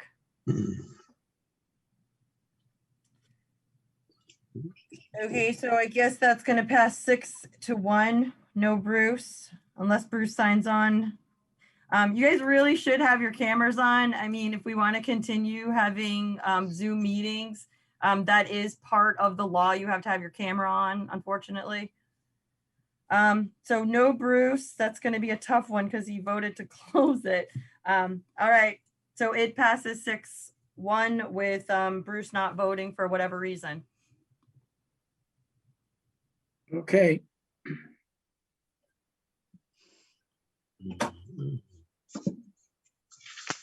Thank you. Thank you. Okay. Thank you, Thank you. Lucia. Thank you, Commission. Thank Yes. you. Yeah. Have a good night.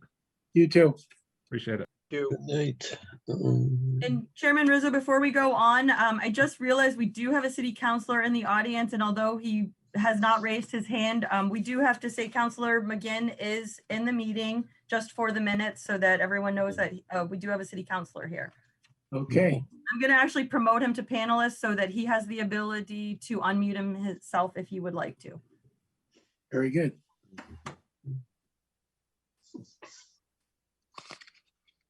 Okay. Item number 7 on the agenda is a continued request for full certificate of compliance as made by Peter Blasdell Jr., William Asparagus, on behalf of AM Con Corporation, Patrick Coburn, for DEP file number 55-865. The project was the construction of a commercial building and parking area, demo, rebuild, stormwater features and parking. The address is known as 3 Mount Pleasant Drive, in the city of Peabody.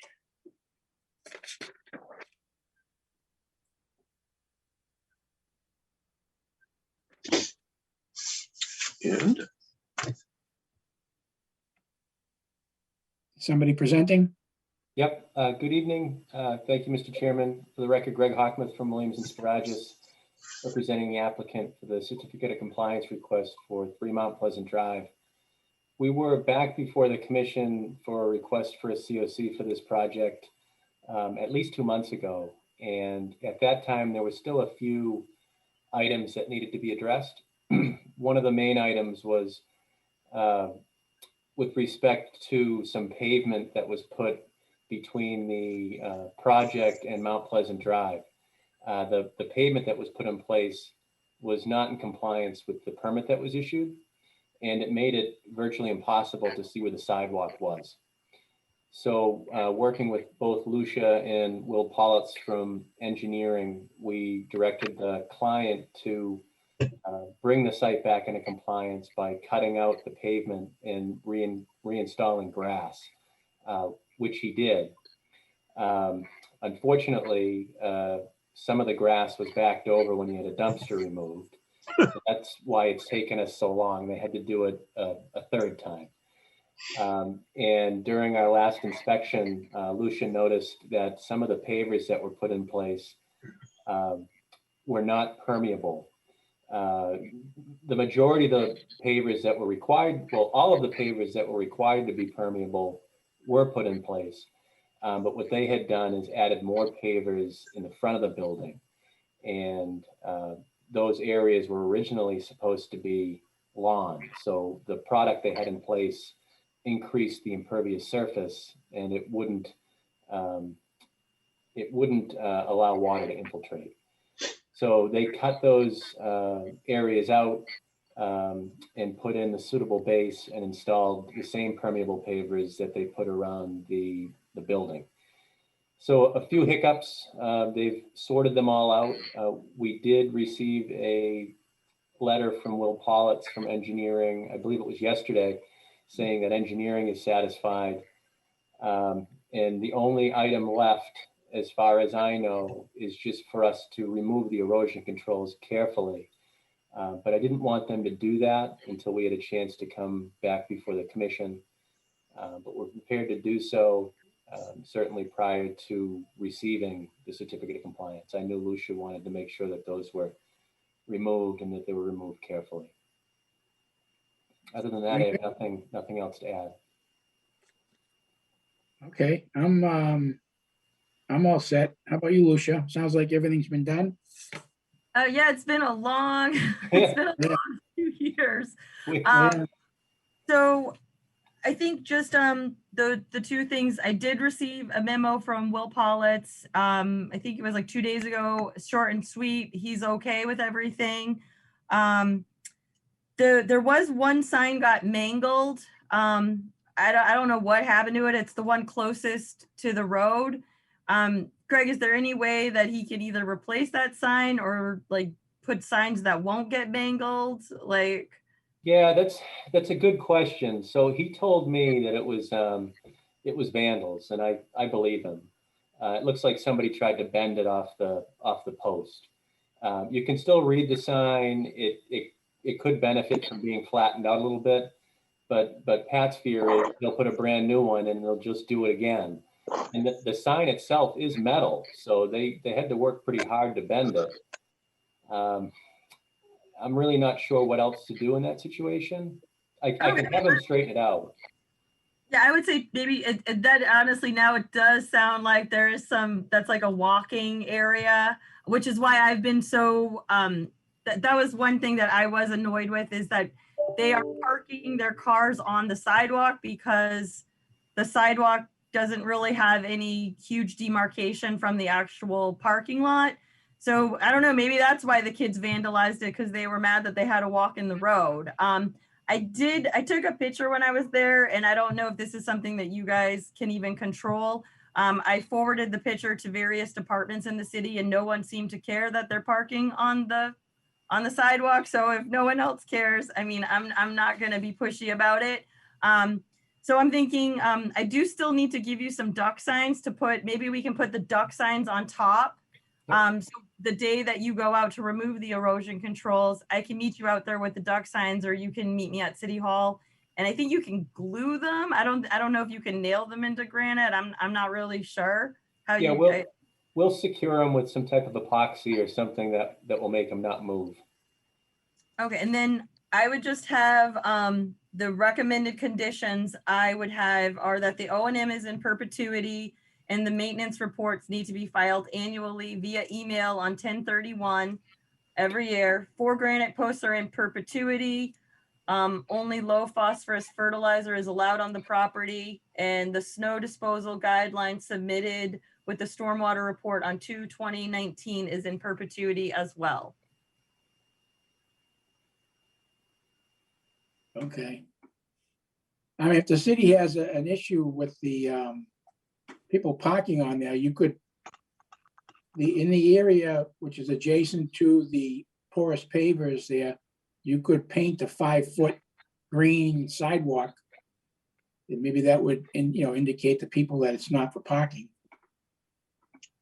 I do think that the removal of the pavement that they had and the reinstallation of the grass islands will certainly help. And I've made the applicant aware, and who's also the property owner that inhabits the building, aware that it's an issue, and for him to keep an eye on it and patrol it because the city's not happy.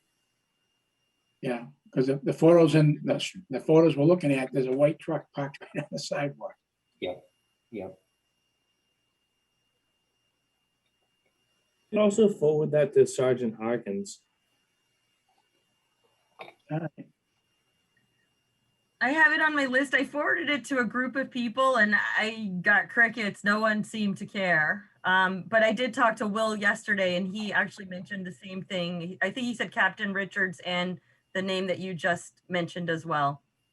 Yes, Captain Richards is, yes, they're both good people to talk to about that. So I'll just probably, I didn't want to, I don't want to like, start trouble or anything, but maybe I will, since you're saying it, I will send the email tomorrow. And if no one cares, I'm certainly not gonna go fighting over someone parking on it. But maybe that is the reason why the kids mangled the sign, because they had to walk in the street. So now that the grass islands are back, if they do try to park in those areas, they'll hang way out into the street. And that street's busy enough that I think there'll be a lot of complaints. So I do think just the reintroduction of those grass islands is hopefully going to stop the situation. Okay. Great, thank you. Okay, so we vote on the certificate already? No, let's vote on it. Okay, so recommendations and O&M plan in perpetuity. Annual report on maintenance. Granite posts are in. Only low phosphorus fertilizers allowed on the property, and snow disposal guidelines submitted with the stormwater report from 2/2019 is in perpetuity.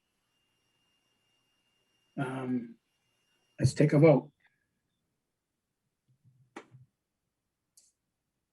A motion to issue the full certificate. So moved. So moved. Second. Okay, Okay, so I have a motion by Stu, seconded by Travis with those 1, 2, 3, 4 conditions. I'm gonna go ahead and do a roll call. Chairman Rizzo, yes. Vice Chairman Comix back. Yes. All right, Secretary Lazaris, Yes. Commissioner Vivaldi, Yes. Commissioner Athos, Yes. Commissioner Wojcik, Yes. and Commissioner Cavicchio. Yes. All right, excellent. I'm sure myself and Greg we are both very happy to get this off our plate. It passes 7-0. Thank you very much, Lucia, and thank you for your patience, commission members. Have a good night. Thank you, Greg. Right. Okay, next item on the agenda is under continued request. This one's going to be continued. It's a full certificate of compliance as made by Frederick Ostrop of Neptune Engineering on behalf of 160 Main Street Realty LLC, Nikolai Polanovsky, for DP file number 55-793. Project was the redevelopment of a previously degraded site for commercial and residential use. The address is known as 166 Main Street, map 86, lot 150 in the city of Peabody. A partial certificate has been issued and it will be remained on the agenda and is requested to be continued to our June meeting. So a motion to continue. So moved. Seconded. Okay. You guys want a little update is I'm actually finally starting to get very frustrated with him. I have sent him emails on a weekly basis. He has yet to put any plantings down. He hasn't installed any of the signs.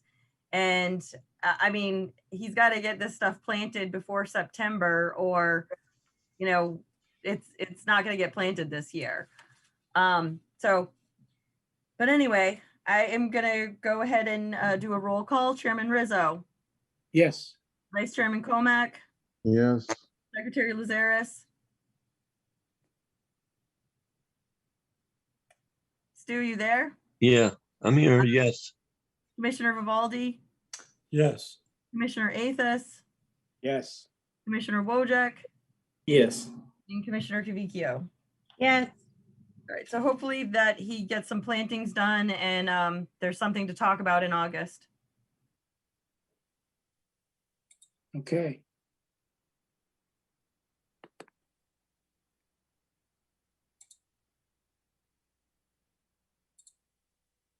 Oops, just lost it.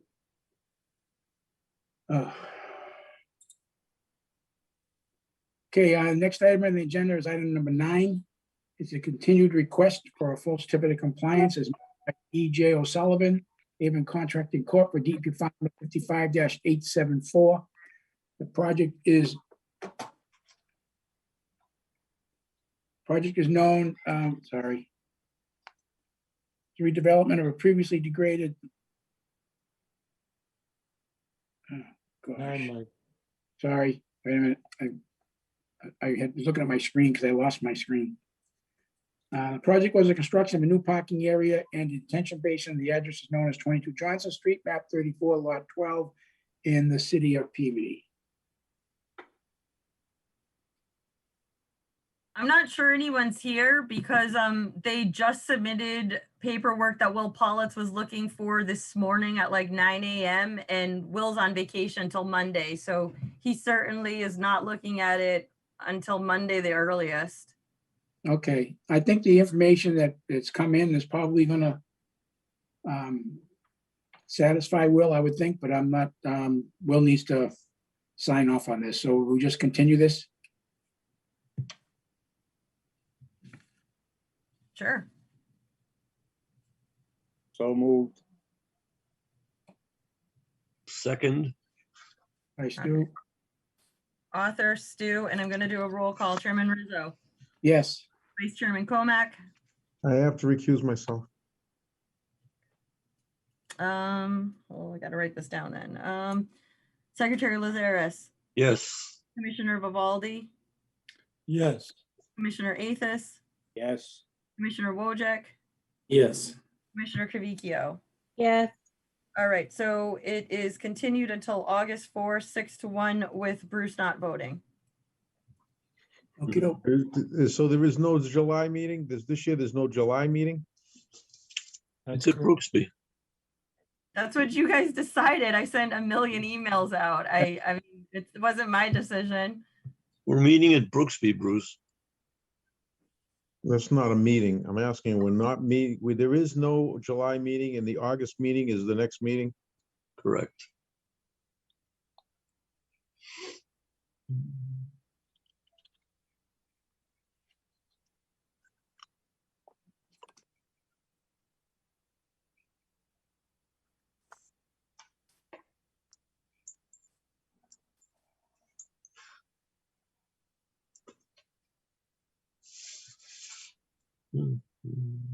We're all set, right? Yep, the motion has been made 6-1, continued until August 4. Okay. I'm just promoting the people for the next item to panelists. Okay. Under item number 10, it's under orders of condition.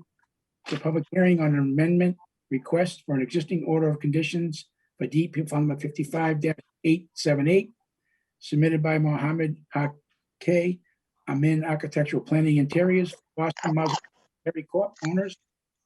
The applicant is requesting confirmation if a new NOI is required or if the work can be approved under the amendment request for a DEP policy. The changes are the following: it's a new retaining wall, landscape, slope, and removal of trees. Property is known as 530 Lowell Street, map 35, lot 27, in the city of Peabody.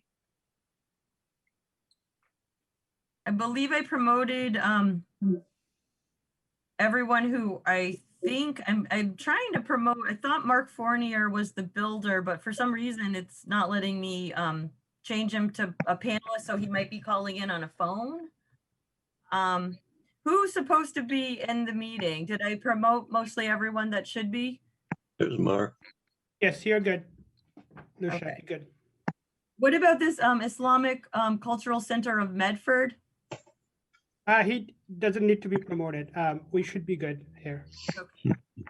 I've tried to, but for some reason it won't let me. But anyway, I'm going to mute myself.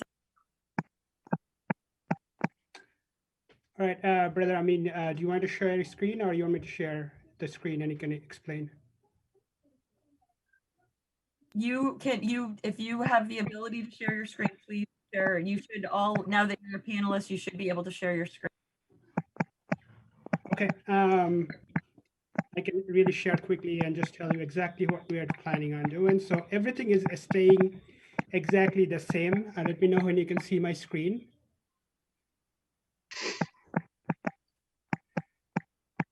So this is our plan. So pretty much what we exactly, everything is staying the same. There was a maple tree here that we are asking to remove. The reason being there are about 9 or 8 burial spots that we are losing. So we are asking to remove this. The second thing we did is we only had wall previously from this just right here, from here to there. We are proposing to have an extended wall, retainer wall all the way down from the driveway to the Lowell Street. The reason being is we wanted to have this more secured wall so that the overall cemetery could be secured. And I think that we just added a elevation, so it is a little higher overall. The cemetery here is overall a little higher. That's pretty much all we are recommending. Everything else that you approved is going to be staying exactly the same. Okay.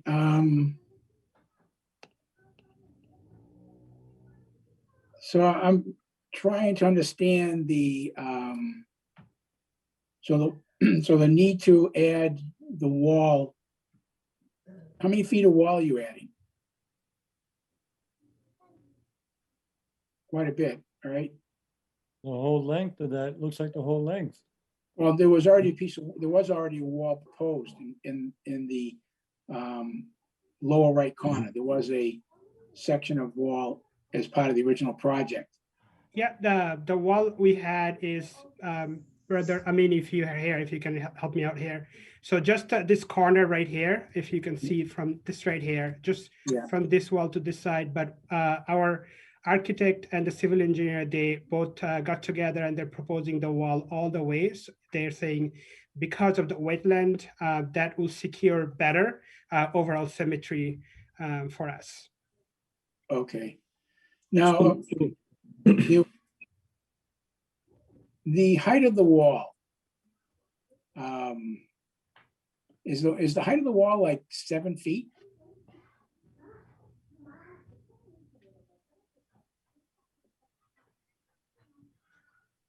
Brother Amin, are you able to talk? We can't hear you.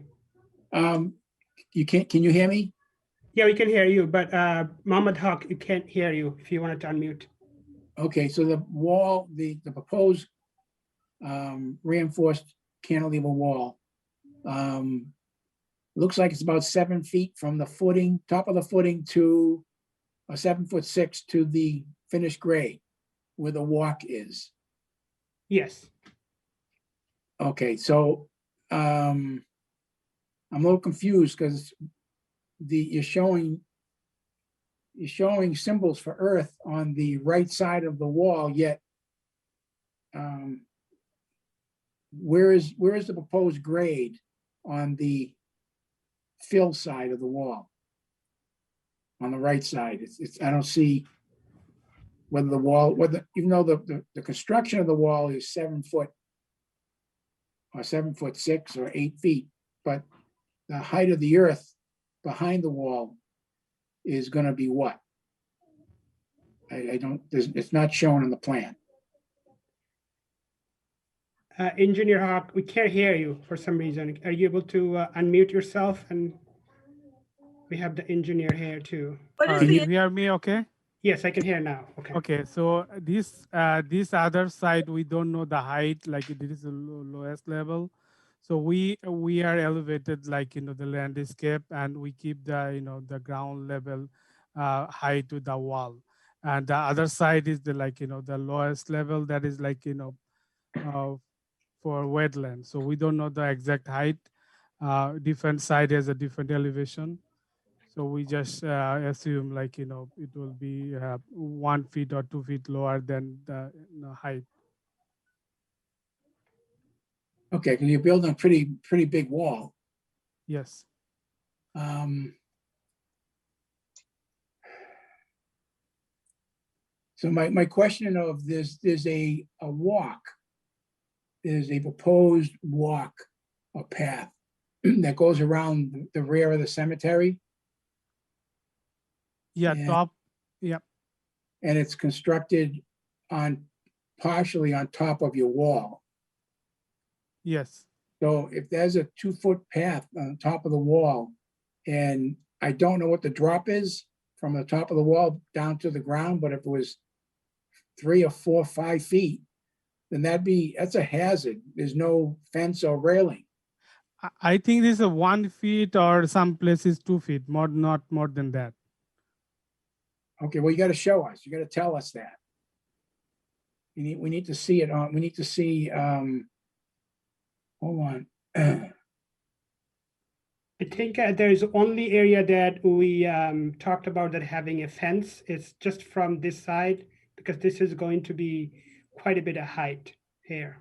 Right. Well, the proposed site plan that I'm looking at, the contours don't reflect a difference in height. It doesn't reflect the contour within the cemetery and a different contour at the back of on the back side of the retaining walls, right? There's no way we know what that height of the wall is as it goes around. Yes, I have like proposed like wall height, topography. If you can zoom a little bit. Yeah, so the top of the wall is about 73, 75. So it looks like the 76, 77. 77.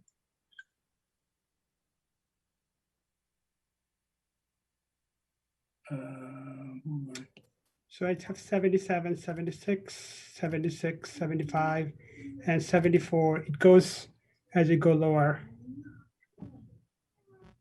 Yeah, I see a contour that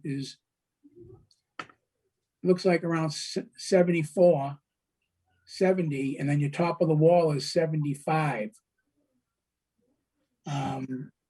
So there seems to be a pretty big step in grade there. And I'm concerned about that differential height without a fence or a railing.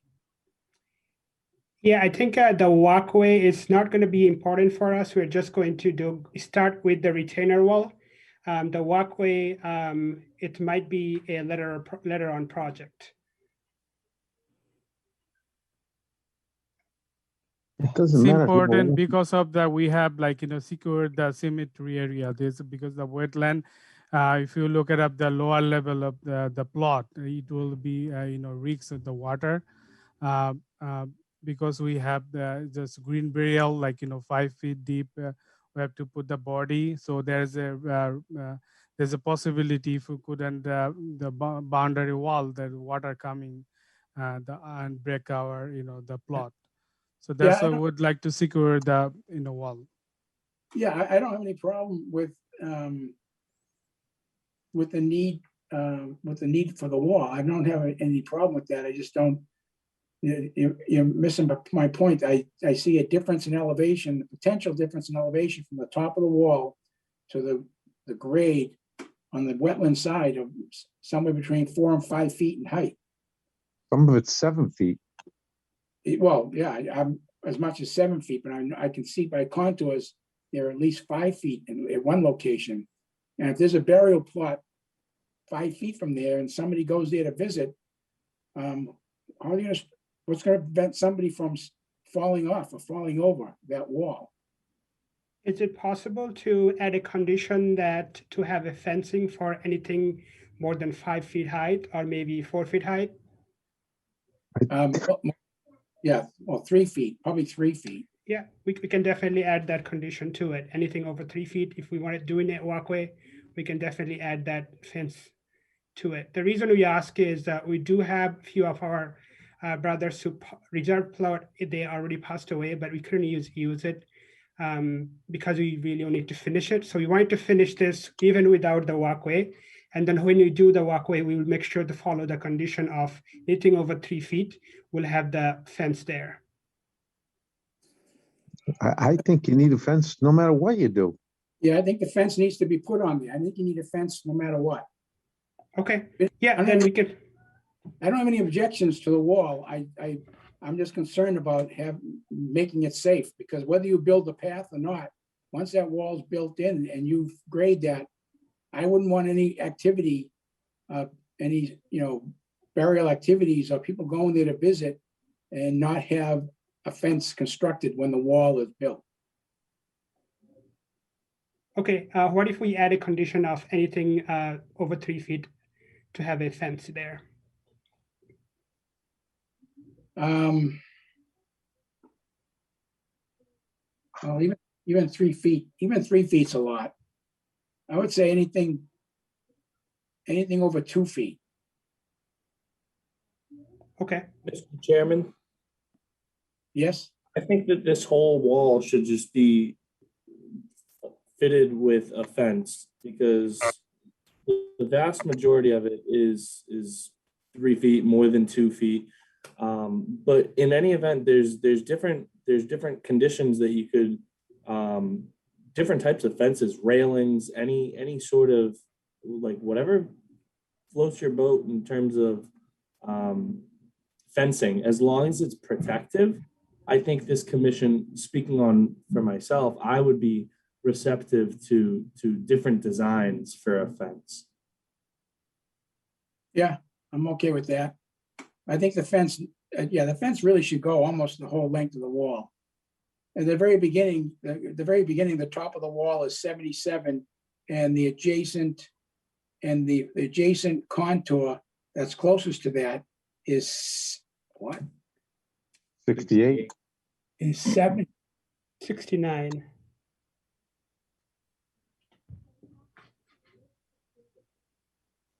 Looks like it's 68. Yeah, something doesn't look right. I got an issue here. The proposed wall at the lower right-hand corner has a proposed topper wall of 77 feet, and the contour next to it is 70 feet. You can't have a wall and the grade behind the wall down 7 feet. It's impossible. It's impossible to build that wall or build that walk that's going to go out to the sidewalk. It can't be done. Your contours are messed up. You got contours going across the walk. But I think the elevation of the top of the wall at that low right-hand corner is maybe it's 68. Maybe the top of the wall there should be 68. And I'm just, I didn't design this wall, but I'm looking at if it's fairly level going across the walk at the low right-hand corner, then at the corner of the wall, it's 70 feet. You don't need a wall 77 feet high or 7 feet high there. I think that proposed wall, top of wall elevation maybe isn't correct. No, because we designed because of the water level in there. So we have to secure our cemetery body space 5 feet underwater. So we have to see. That's why we elevated the soil over and the backside to the this contour line. No, it doesn't work. It doesn't work. I don't understand. I have a concern with the. I don't have a concern. I'm not concerned about putting a wall in. I'm concerned with the difference in elevation between the top of the wall and the grade on the back side of the wall, away from the cemetery. And if I'm looking at this wall and I'm looking at the grades on the plan, something doesn't look right to me. Something doesn't seem correct. Unless the wall is higher than the grade.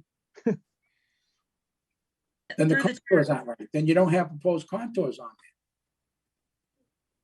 Right. Because if the top of the wall is 77 and the grade, and the grade is 70, you're already higher than the existing grade. Right. Right. So they don't need, not only do they not need a fence, at that point, you don't need a fence, you got a 7-foot wall above grade. Yeah, I think unless I'm not reading, I apologize if I'm not reading it right, but it appears to me that there's no proposed contours within the cemetery itself. It looks like they're all existing contours. No, I have a proposed contour. You can see this line. Can I screen share myself so I can show? Okay. Yes. Good. Thank you.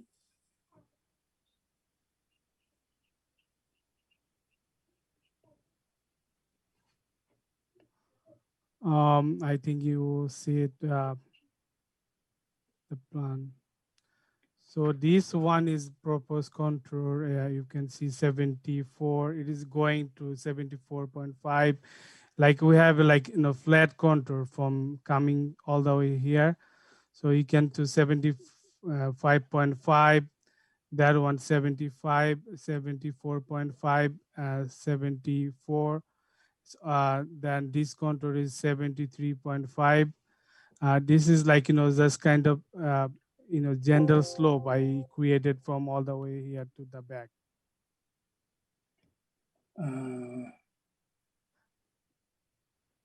this is the contour line. I created a new one, and this is like existing contour. And this is all, I put it all like my joining table in here. What is the existent or what is the proposal?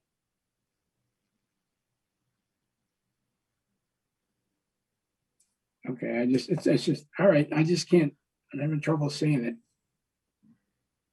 it. 70, I see 75.5. Yeah, it's going down on 74, 73. It was up like, for 76, 76.5, all the way go down 73.5. Mr. Chairman, this is Jack Kelty. Isn't your concern the drop from the cemetery grade into the wetland? Yeah. Yes. Yeah. So that's why we've been having the discussion of the fence along the wall. Right, yeah, but the Yeah. contour, I'm having trouble with the contours because all I can read are existing contours. I can't.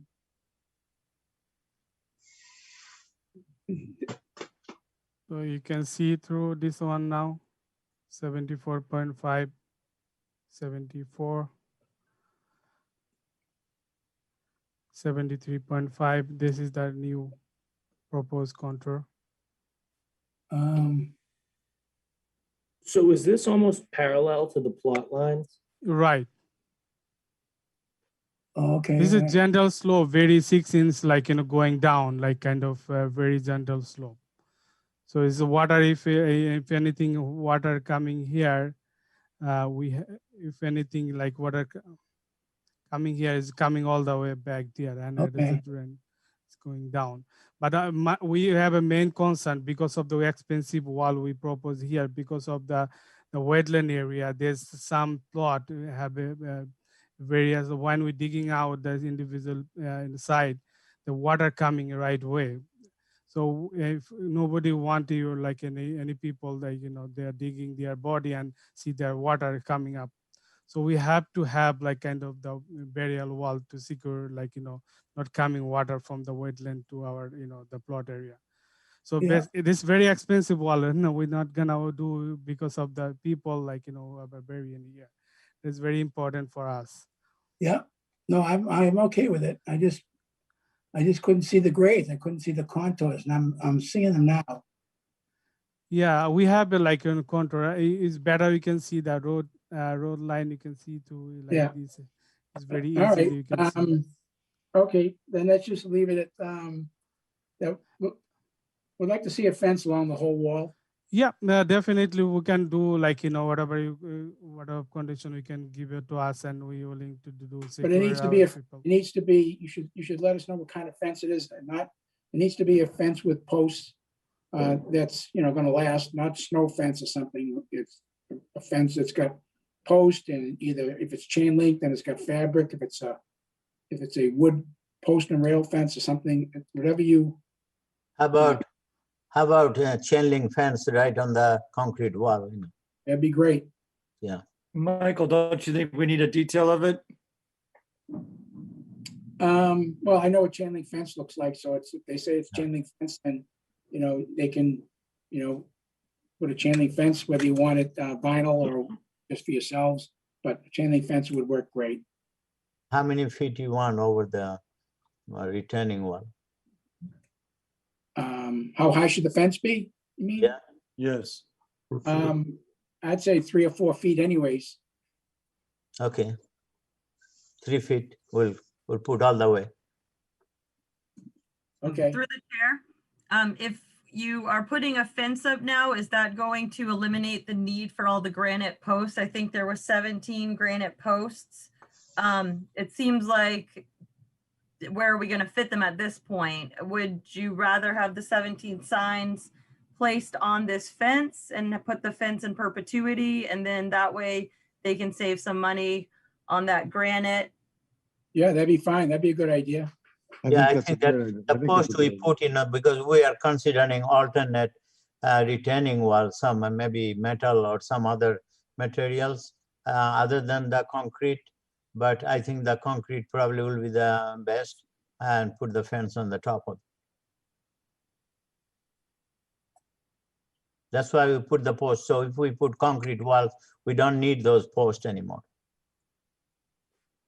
Well, you need the signs, right? Yeah, we put the sign on the right on the concrete wall. On the No, fence. on the fence. Yeah, on the fence. On the fence. On the fence, the concrete wall, you're not gonna see because it's buried. Well, part of it will be exposed from the back, and because we are going on the fence right on the top of the concrete wall, so we'll put marker over there, so that will give the what it is. Well, I think the need for the signs would be on the cemetery side. Yes, that's no problem. Flashing to the wall, the I'm sorry, the fence. Fence. Yeah. Fence, yeah. Yeah. Okay. Fence will eliminate the need for the 17 granite posts, so the plan should be revised to remove those posts. But this plan, when it did come over, you left off the no dumping sign. The original Hayes Engineering's plan had a larger sign that was supposed to go on the posts, and it said no dumping, conservation area, no dumping, and that was eliminated from this plan. So maybe the plan should be revised, taking the granite markers off, but putting that original sign back on. We could do that, yeah. Because see, some people already dumped some wood chips, over there. So we just have to put temporary sign there. Well, the signs are in perpetuity. Okay. Did you not understand that on the original order? There was supposed to be 17 granite markers because there's a 25-foot no disturb zone. Yes, I understand that. Like we have a 17, the marker. And now we can remove them. Remove, and we put the fence, Yes. and we put the marker in the top of the fence. No, you don't need the marker. You can just put the marker being the sign. The sign, Marker in the sign, right? you just put the sign on the fence, and you don't need the granite or concrete post associated with the need to mount the marker on. It just goes on the fence now. Okay. So do we need any detail of the fence, or that? So it's okay. So just putting just a regular fence, 3 feet high. I'd like to make a motion for 5 feet. I think 3 feet is way too short. Oh, the height of the fence? I think 5 feet is much more reasonable. It doesn't have to be 6 or 7 feet, but I think a chain link fence should be at least. Well, 4 feet. 4 feet is sufficient. Yeah. So that no one can just go over let's it. do it 4 feet. We don't want to. Yeah, 4 feet. Mike, 4 feet will be good. Okay. Okay, 4 feet. And do you guys want a revised plan showing the conservation granite post gone and a fence? Because I mean, it's kind of got to show on the plan, unless you just want to put a condition that the fence has to run the entire perimeter of the wall, and it must be 4 feet and have 17 signs on it. I mean, you can condition it that way, but DEP is going to be looking for me to upload a plan. And if this plan has all the granite posts, there's going to be a little bit of confusion possibly, when it comes time for certificate of compliance. Yeah. Yeah, I can give it to you by tomorrow, the revised plan, if you want. Okay. We request, if you conditionally approve this, so our work is going on site, so we continue, so it doesn't slow us down, We said the cemetery will be open in July. We are coming very close, so by July 31st, we want to at least get the place ready so we can tell our people that it's ready to go. Yeah. Mike, a question to Mike or Lucia. Is this retaining wall being reviewed as a structural engineer or by City of Engineering? It will require a permit, and yes, it would need to be reviewed. Yeah, we should have a stamp probably on it. Yeah, we have a stamp from the structural engineer, but on the city review retaining wall. Yeah. Through the chair, I have a question. Just it's I think it's a reasonable question. Once they build the cemetery, based on the plan that I see here, there's no roadways in here at all. It's just no grave access. upon grave. No How do you get to, once you bury someone, how do you get to their? Well, we go over the ground, it's if you, any other cemetery, they have a main road, as you see on that side of the cemetery. And then we just carry the body, and only the digging machine will go over it and dig out, and we just carry the body from the street on our shoulder. That's our tradition. Somebody in the far corner won't have access. You're gonna walk from the road to the far side of the. It's not whole thing is only 1 acre. It's not a big distance. Okay.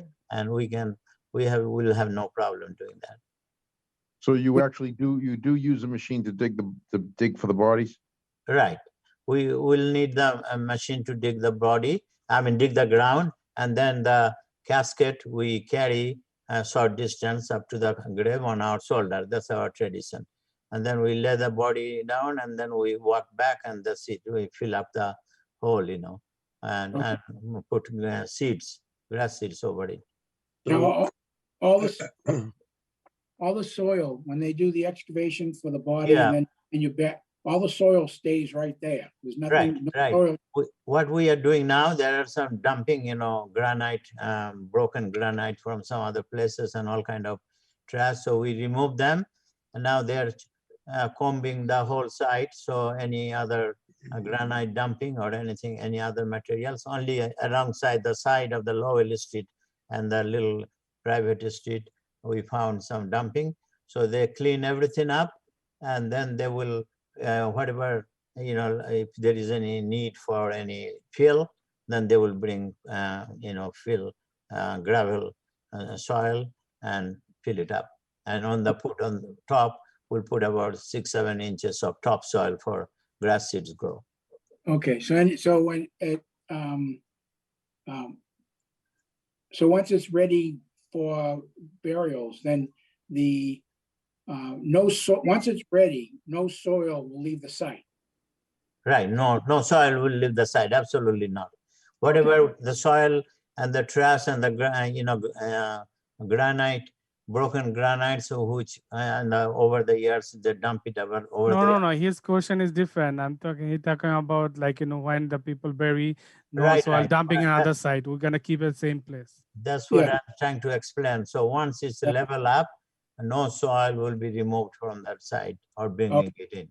Okay, very good. I have a question through the chair. As you're going to use equipment to dig the hole, correct? Yes. And the equipment will have to go over already buried bodies to over the ground. Yes. On the ground, but there could be bodies interned in the ground at that point. No. See, if any other cemetery, same way they bring the equipment to dig the holes and then remove that. They have a special tire that doesn't do any damage to the ground. And if it does, then we'll immediately repair it. Hey, the other cemeteries, I've seen roadways that they take the equipment down. Well, no, roadway we have. We'll bring the equipment up to that point. Can I answer the question? So we understand that situation. So we start from the putting the burial and that side. So we start from there to we can fill up all the way road. So we don't have any problem. We have the mark the every burial spot. So when we start from burial from all the way back to front, So we don't have any problem to bring any equipment to the site.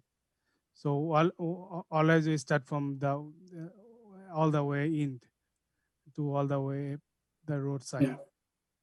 One is, once burial is done, we are not going to bring any equipment there after we level up the ground.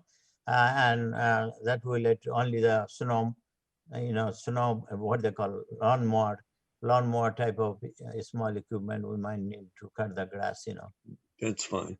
I have one more question.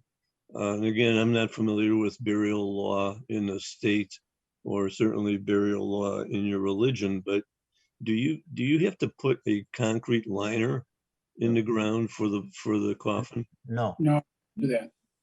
It just Not goes a state requirements. That's an individual, cemetery. They have rules. We would not need that. That's why we call green burial.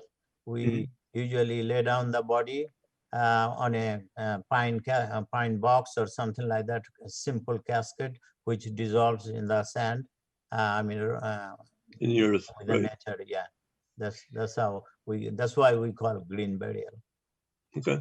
And no chemicals. We don't need unless it's a requirement. Some special cases we don't allow formaldehyde or anything goes in the human body, so it decomposes within short time. Thank you. You are welcome.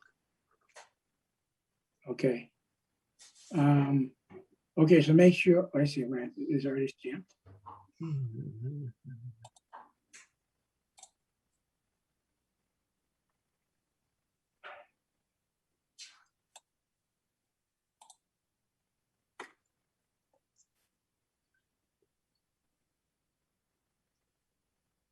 Okay. So your plan is stamped by a professional engineer for the wall? That is the structural engineer. He stamped it Okay, on my firm. okay, very good. All right, so just get us an updated plan. As we, then you should be okay. If, does anybody else want to speak on this? Does the building inspector have to approve the plan for the wall? I would think so, at least submit it to him for review. Okay. I don't want to have that come as a surprise. No, they need, before they can build the wall, they need to get the revised plan stamped and to the city to look at it. But for the Conservation Commission, we're okay. Hopefully it doesn't change your timetable. Through the chair. Yes. I'm a little confused because when Hayes Engineers presented this, did I mishear someone say that they've already hit groundwater? Because Hayes Engineering submitted what I thought was some soil boring, saying that they were far enough away they weren't going to hit groundwater to bury.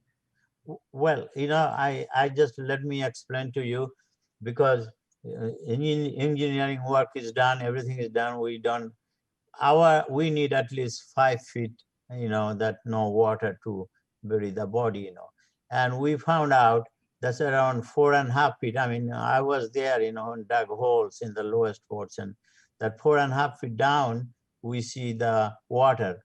So we increase the elevation a little bit, so we have clearance at least 5 feet, dry soil. That's all we are doing, we are not changing anything else. So groundwater is at 4.5 feet, but you have to go down 5 feet. So the bodies are go minimum 5 feet. So that's why we That's why they pick little extra space above, so the body would not be in the water or anything like that. So you're raising the elevation of the surrounding land. Right. We are raising the elevation so it doesn't go in the water when we dug in 5 feet. Right, got it. Does that meet the all the health requirements? Well, it's not a hardcore requirements, but we traditionally, we don't want to see the body gets wet, so we are taking the precaution, so if anybody questions or that no, their loved ones will be dry, yeah. So that's the more like emotional reasons than any practical use, because you lay the body down anyway to decompose. So a little bit water doesn't really matter, but this is more like psychological effect people will have. So we want to assure them that we are doing the right way. Yeah, but remember, I'm not trying to be difficult, but remember we talked about this when you presented the project, and we talked about the decomposition of the bodies and, body fluids and so forth. You said they stay right within a few feet of the perimeter of the body. They don't migrate. That is correct. Yeah, but if you're putting the body down 5 feet, and how much separation then do you need from the bottom where the body is and groundwater? Well, you really doesn't need much separation, but all I'm saying that we are taking a little bit precaution, so there will be some separation, Well, how much? Not some. What is required? I don't know what's required. No specific requirements. It's more like practice. Well, I guess the question is, if a body is decomposing and there's fluids, we don't want it going into the groundwater. Right. So there must be a minimum or an actual number for the depth or the distance to separate. Well, that's exactly, we'll have probably 1.5 to 2 feet separation, and dry. And we can always raise the body a little bit higher, there's no, but normally that's the things we want to be on the safe side. That's why we're asking a little bit extra height in the dry soil, so it doesn't do any harm to the wetland. And we are also happy, the family is happy that we are not putting the body in a wet place, Sure.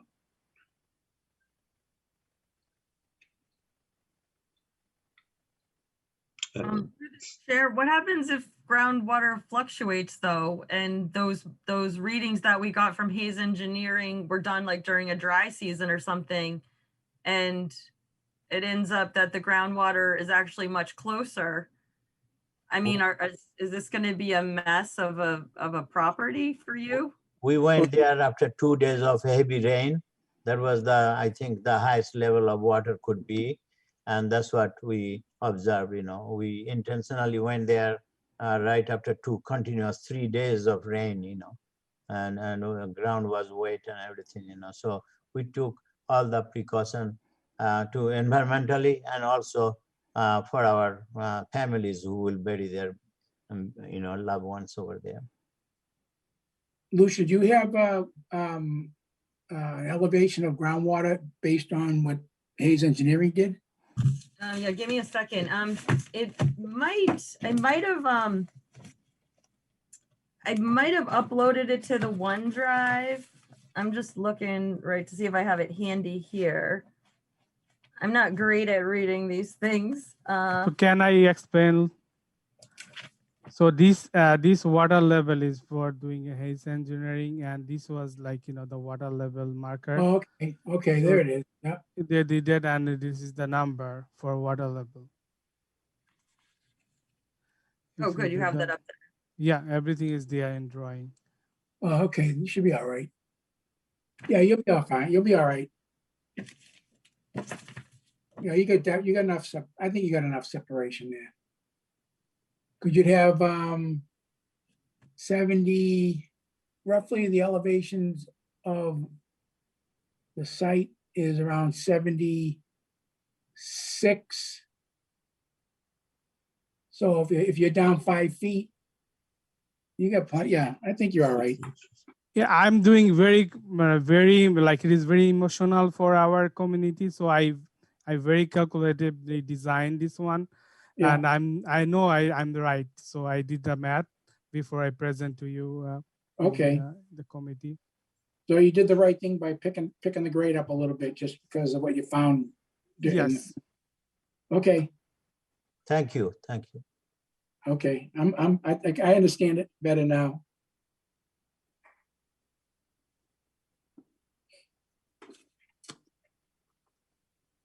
So through the So, chair, so the question is, we're here to do an amendment. So I think I would think, I think the addition of the retaining wall, I think probably should be able to fall under an amendment. Wouldn't you think, Lucia? I think that would be up to the commission to decide. That's why they're here. Well, my opinion, I think it's something that I think could be added as an amendment. But I'm just one person. So if we wanted to discuss that, then I agree. I okay. also concur. Okay, so so I think the general consensus is that we can all right, approve the revised plan for the addition of the retaining wall, the fence, and the change in the elevations, picking up the height of the cemetery itself as an amendment, subject to the submission of a revised plan and review from Public Services on the retaining wall And the building inspector. and the building inspector. Yeah, I don't think Public Services, I sent this to Bill Stansfield and he did not submit. He was the person who did the original. It wasn't Will Politz, it was Bill Stansfield, our environmental engineer. And he Yeah. did not have any further comments. Okay. Very good. So through the chair, so far I have written down that we need a revised plan showing a 4-foot fence, chain link around the perimeter of the wall with 17 signs on the fence, 25 feet apart. That was originally what the original plan called for with the granite posts. We're gonna remove the granite posts from the plan and we're gonna put a new sign detail on the plan that'll say conservation area, no dumping. Yeah, no dumping. I think conservation area, no dumping. And then my notes, I would keep, so since this is amendment, I would still mirror some of the original conditions. One of the original conditions was the green burial practices, which we touched on a little bit tonight. Yeah. All burials must follow the project narrative. Traditional burials are not allowed under this order of conditions. No chemicals are allowed in the body or the coffin. So traditional wood traditional burials are not allowed under this order. A new NOI would be required if this condition changes. 53 of the original order was unused soil must be disposed of appropriately off-site or outside all buffer zones and resource areas, including abutting parcels. No soil shall be stored on-site in buffer zones. This condition is in perpetuity. And then 54 was the condition about the no disturb zone. And it mentions the granite markers. So I would reword it to say the no disturb zone is in perpetuity. And it will be demarcated with the fence and the 17 signs 25 feet apart, whatever that comes up. I'm pretty sure it was 25 feet apart and it ended up being 17 signs. Okay. And that would be the order. Okay. I just have a quick question. If we put the sign, the conservation sign right on the fence, 4 feet by 6 feet, do you think that would be okay, or you need larger one? Now the fence attached to the fence, I think he's asking about the sign, how big the sign? Yeah. I don't think Signs that And big. where the sign is going to go, we'll put right on the fence above the retaining wall and 4 feet high as the fence is, and the width as much as you want, 6 feet should be okay, I think. No, the signs wouldn't be 4 feet high. I Yeah, would say like a 1 square, like 12 inches by 12 inches or something like that. oh, Like that's they don't have- all, that size you want? Okay, no problem. I don't know what would the commission, I mean, yeah, the fence has to be 4 foot in height minimum, chain link, and then attached to the fence, Yes. 17 signs 25 feet apart. I would say about 1 square foot each, correct? Right, Do you- the sign should be, the sign will be 12 inches by 12 inches. And it'll be mounted at the top end of the top part of the fence. So the fence is 4 feet high. So if you have a chain link fence with a cross rail at the top, then the sign would be mounted just underneath that. Yes, every 25 Every feet 20, apart. every 25 feet apart. Absolutely, no problem. Okay. Okay, Is this a public meeting to hear from the public? It is. yes. Is there anybody here that want to speak on this matter? So far, there is no one raising their hand. While we wait, I see Saeed and Mohammed. I have your names written down. Mohammed, you're the engineer. Saeed, what is your affiliation? I'm the chairman of the organization, the Boston Muslim Cemetery. Okay, of the Boston Muslim Cemetery. Cemetery, yeah, that's how we name it. And Mohammed, you're an engineer, and from the name is on the plan, obviously, correct? Yes. And then the last person, I think I met you in person, but I do not remember your name. And the teal shirt. Yeah, it's MD Islam, just 2 letters, MD, and the last name is Islam, ISLAM. Okay, and what is your affiliation? Boston Muslim Cemetery? I'm a secretary of Boston Muslim Cemetery. Okay. Sorry. Okay, now you guys know there's no one raising their hand, and that's it, right? That's all in Attorney Kelty, of course. Okay. Move to close the public hearing? Seconded.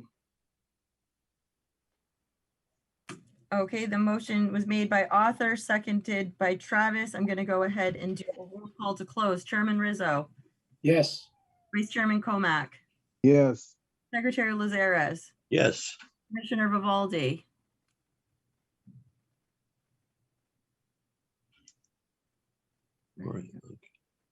Did he log off? I guess I did not see when he left. Okay, so Can we ever have a motion when everybody's there? I mean, I understand people have to come and go, but it's a little tough for me because I have to remember who signs these, and since you guys aren't physically here, I have to remember. Okay, so I'm going to start this over. So no Vivaldi. Hold on.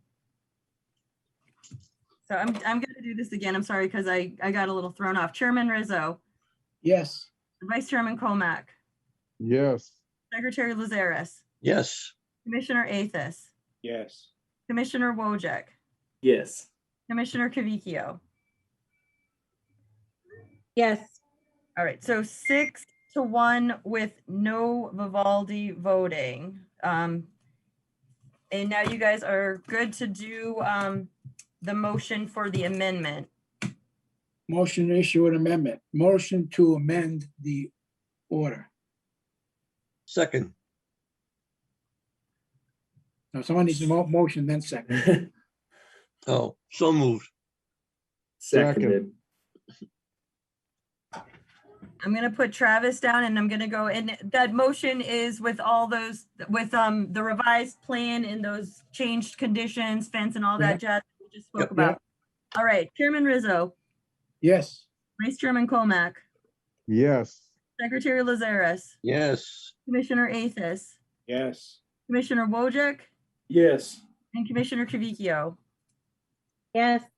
All right, so it passes 6-1 with no Commissioner Vivaldi. Okay. Thank you, gentlemen. Thank you, everybody. Thank you so much. Thank you. Thank you, everyone. Have a nice night. Thank you. Have a good night. Thank too. you. You too. Good night. Night. Okay, our next item on the agenda is under enforcement orders and violation orders. It's item number 11. It's enforcement order issued to Dan Ruiz for the property known as 44 Bartholomew Street, PBD, Mass. The alleged violation is bringing multiple truckloads of fill onto the site. Buffer zone and resource areas were altered. A valid order of conditions, it was never issued. And this is being continued until vegetation has grown, which is to be determined still.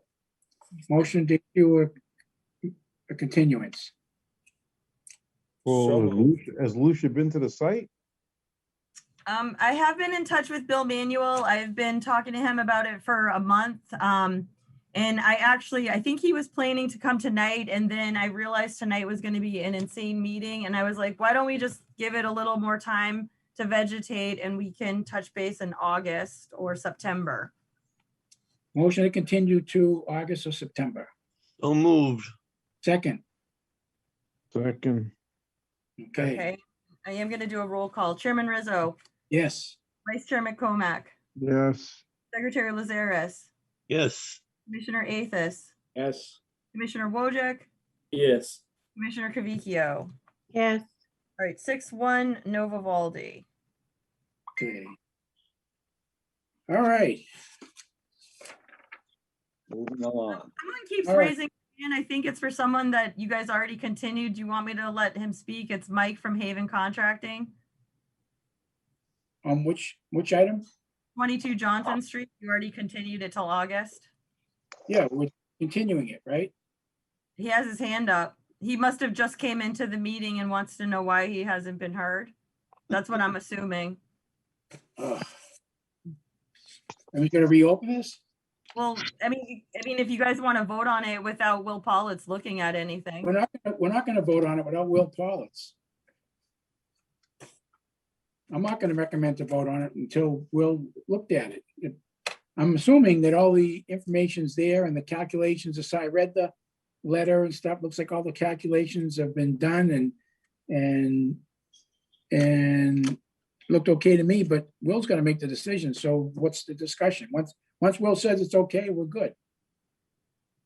I just wanted to let you know that he had his hand up, and his name is Mike, Haven Contracting, and I'm pretty sure Haven Contracting is who did the work at 22 Johnson. So I didn't want to leave the guy hanging. All right. But no, you already continued it, so you don't need to hear it if you don't want to. Yeah, it's already continued, so hopefully he heard what I said, so we're okay. I think we're gonna be good. Just have to get Will to sign on this and you'll be all right.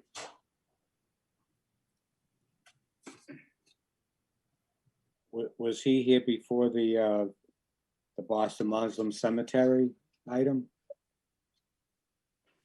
When did I he just arrive? looked over and saw his hand up. And he was not here when the item was called.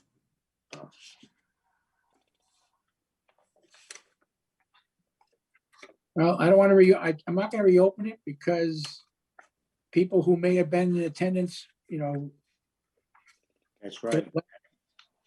Well, if we're waiting for Will Pollitt, there's no need to reopen it. That's why I'm not reopening it.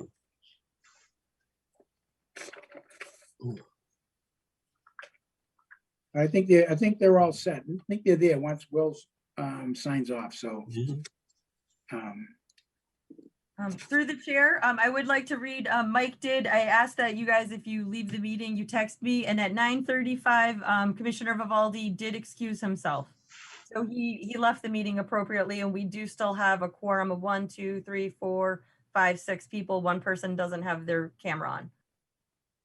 Okay. All right, well, on the other matters and discussions,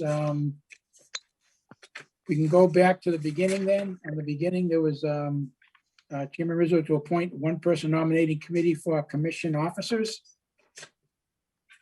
We can do that first. I was gonna appoint Mike Vivaldi. That's what happens when you leave the meeting. I don't know if somebody else wants to be the nominating committee chair for this.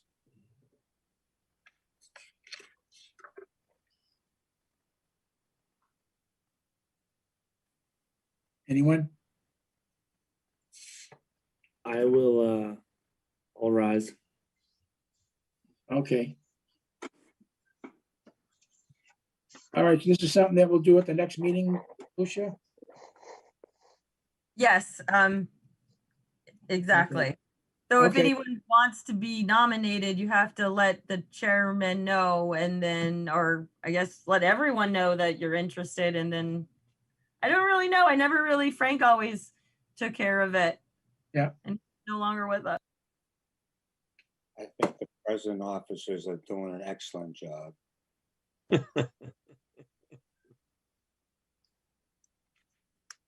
All right, well, Travis, why don't you contact the members and talk to them? I've spoken to a couple and you can get your slate of officers for nomination. Sounds like a plan. Thank you, Chairman.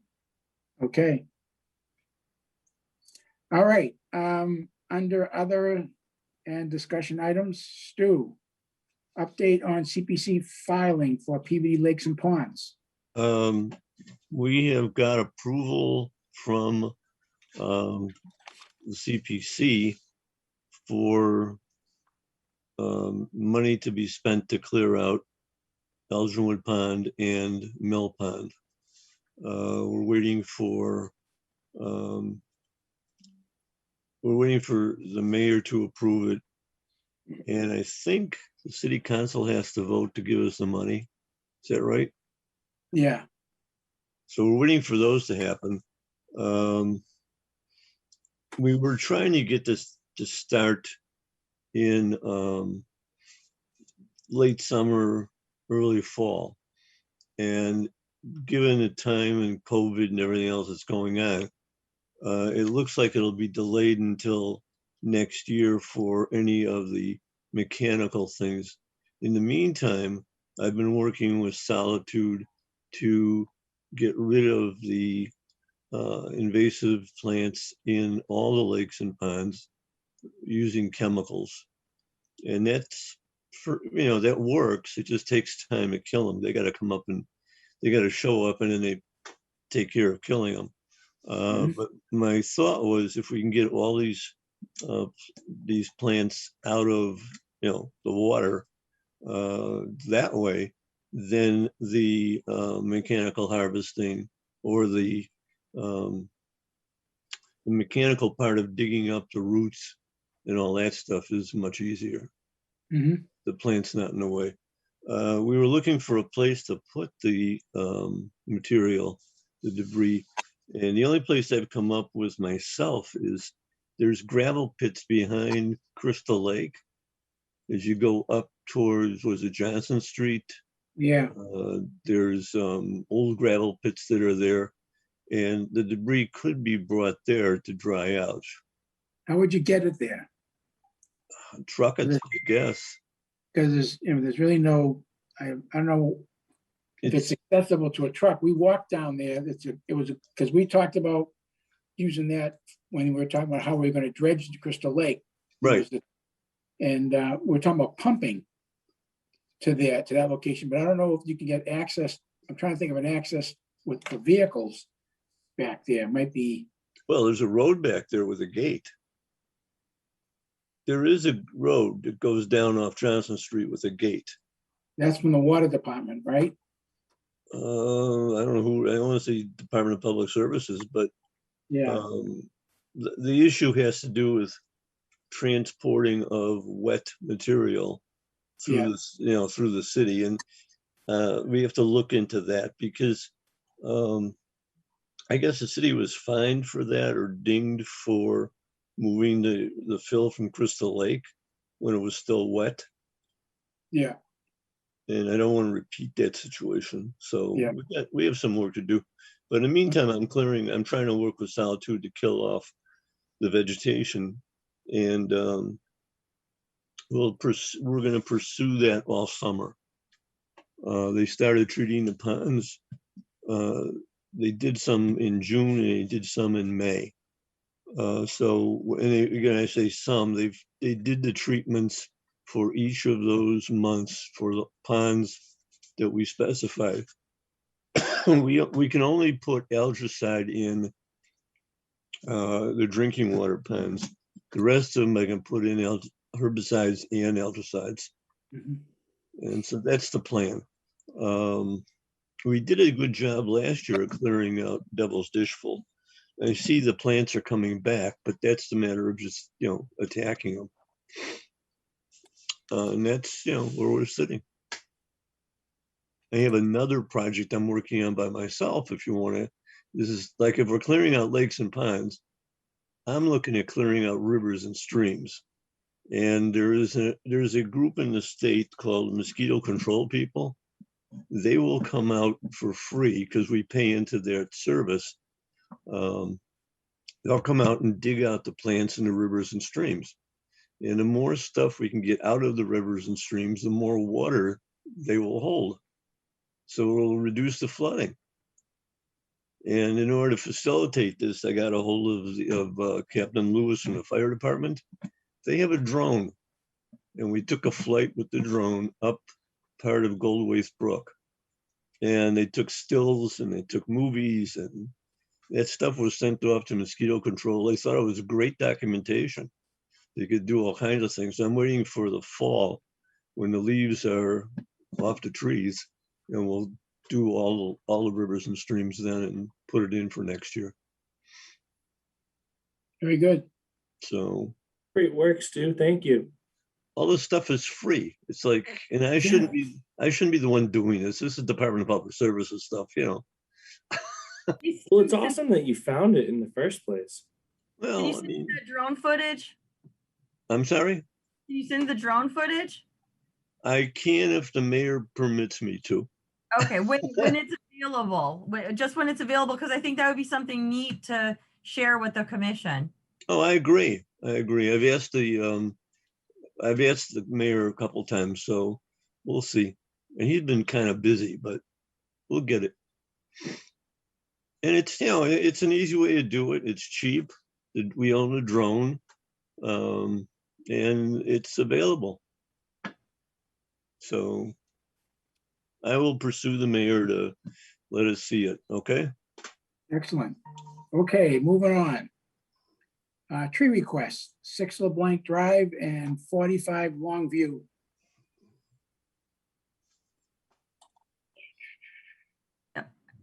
I think the first one, 6 LeBlanc, is Christopher, I'm gonna completely ruin his last name, Breshnahan. Breshnahan.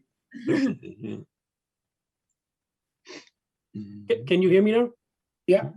Should I go ahead or should I? Please do. Okay.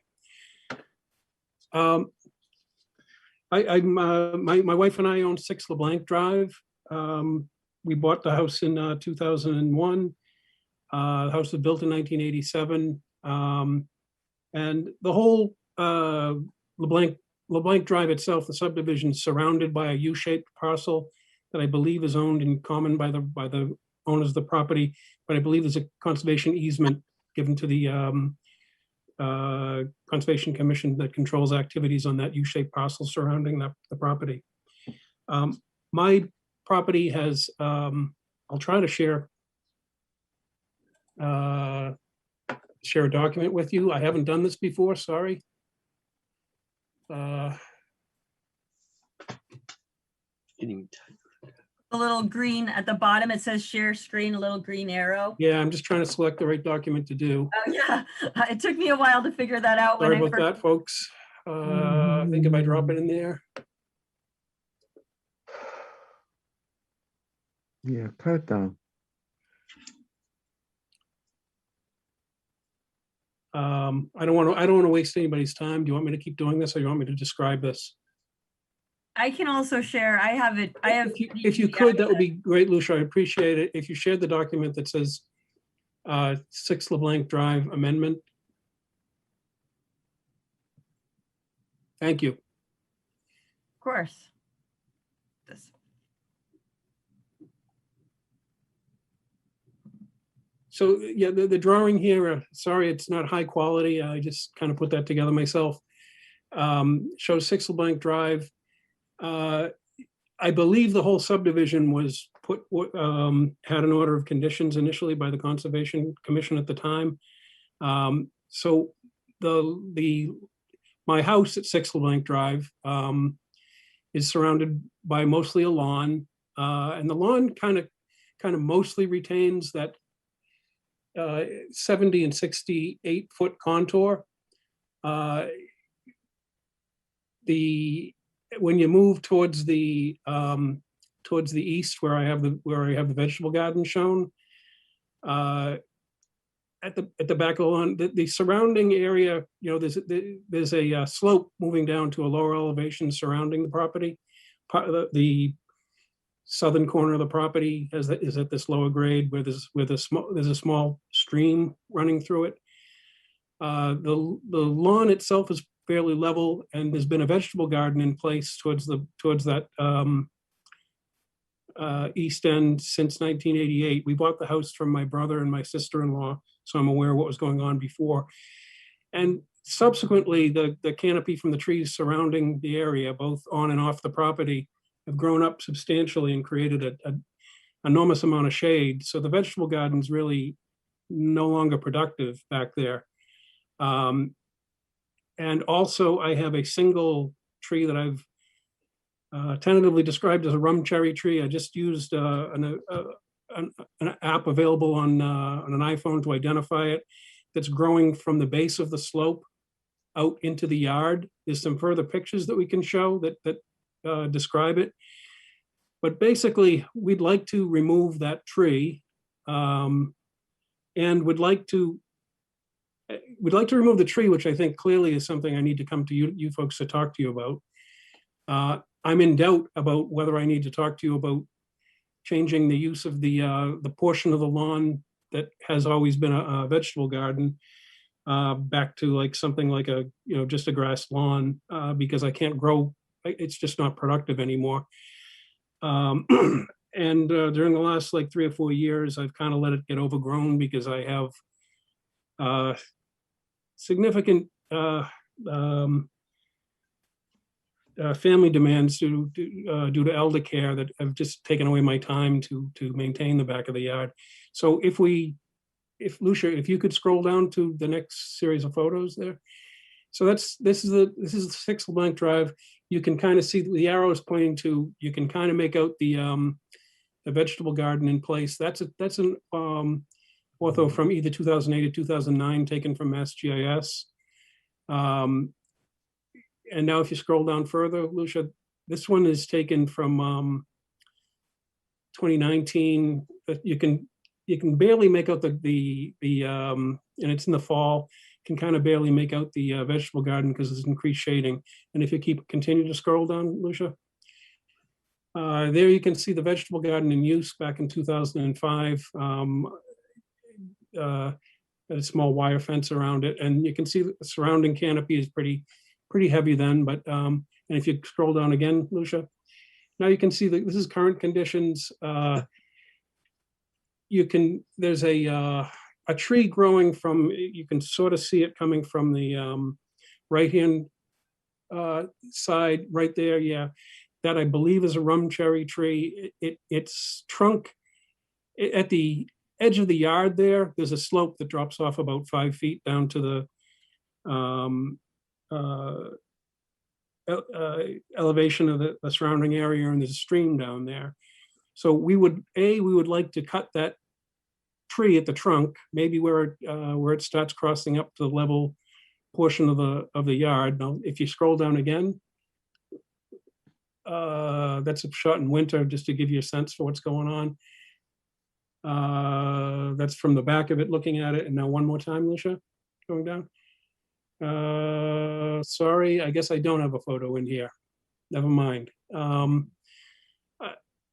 I thought I had a photo of the trunk. We want to, I'm not proposing to go down and pull the stump or do anything like that. Just cut the limb off of the trunk. The other activity that I'd like to do, and this is the area where I'm in doubt as to whether I need to talk to you folks about, is as you can see, I've let the garden kind of overgrow a bit, and I would like to I'd like to remove the overgrown vegetation. The garden is bordered by some landscape timbers. I'd like to pull those up and just spread some loam and try to grow some grass back there. So that's what I'm coming to you to talk to you about. I'd be glad to answer any questions for you. No, I think that's, I don't see a problem with that. If you when you cut the tree, you want to keep the stump. So like a I'm not couple, opposed. Oh, go ahead. I wasn't planning on trying to remove the entire stump. If I did No, that, I think I'd kind of. we don't want you to. We want you to cut the tree, but leave the stump. So leave Yes, about understood. leave about 3 feet sticking up. Or Yeah. and then you can take the rest of the tree away. Leave that there. Because over time that may start to grow a little bit, but we don't want you to pull the stump out. Right, is that would kind of erode the slope. Yeah. And So if you leave, you cut it about a height of about 3 feet, you can take the tree away. And then as far as the original garden, I don't see any problems with removing the vegetation and the border, and then put loam and seed there. great. Anybody else have any comment on this? I actually do have one question. Yes. Do you plan on replacing a tree? I wasn't planning on replacing that one. There's, if you can kind of see, there's a substantial amount of growth around there. Yeah, there's plenty of trees and it's fairly well overgrown. I actually, if I try, I thought if I tried to replace something in there, I'd be disrupting the slope. The lot is kind of level, slopes down to a low area, and I was hoping to avoid doing anything to change anything there, to touch it or anything. Yeah, I think the commission's on the same page as that. Okay. Yep. Looks like a good Okay. plan. All right. Well, thank you very much for your time. I appreciate it. I know it's a late night. you did a nice job in your presentation. Thank you. Thank you. And thank you, Lucia, for your advice and help. Can you tell he works for DEP with his? And Not in the wetlands program, totally different. I do waste site cleanup, emergency response, but I know. I just when he submitted the paperwork to me, I was like, wow, I can tell you work for DEP. It was very thorough. It's not what a typical homeowner would submit. So I didn't want to call you out, Christopher, but I did want them to know that you work for DEP. And I know you don't want favoritism or anything like that. We could put him on call. Yeah. Very good. Nicely done. thank you very much. I appreciate your time and review. Thank you. There's no vote on that or anything? No. Is there a vote? You could probably vote and then just raise your hand. It's not something that I need to do a roll call for. Here we go.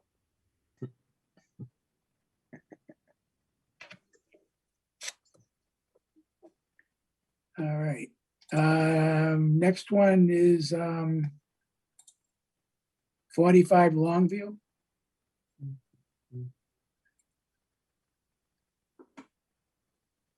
Yes, I have promoted Scott Gromko, and I can share the screen if he needs me to. I don't know. Scott, you should be able to unmute yourself if you're still there. And I'm just going to go ahead and get ready to share the screen.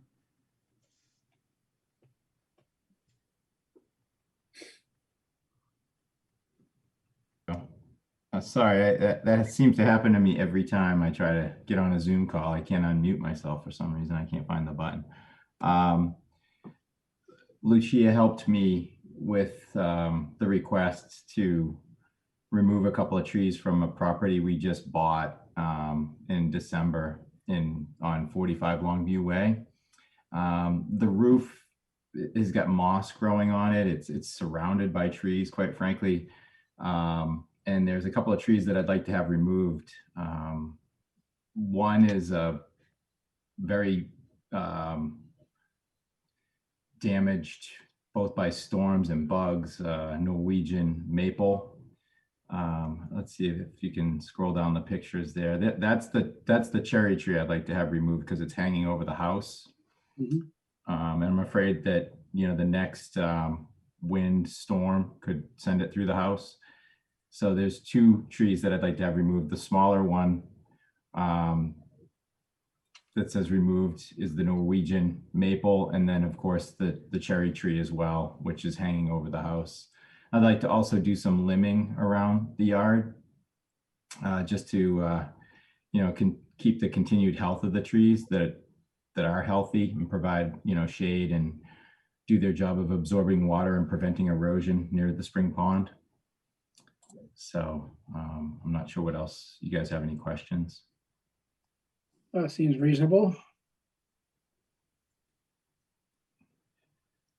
So remove two trees and limb one of them.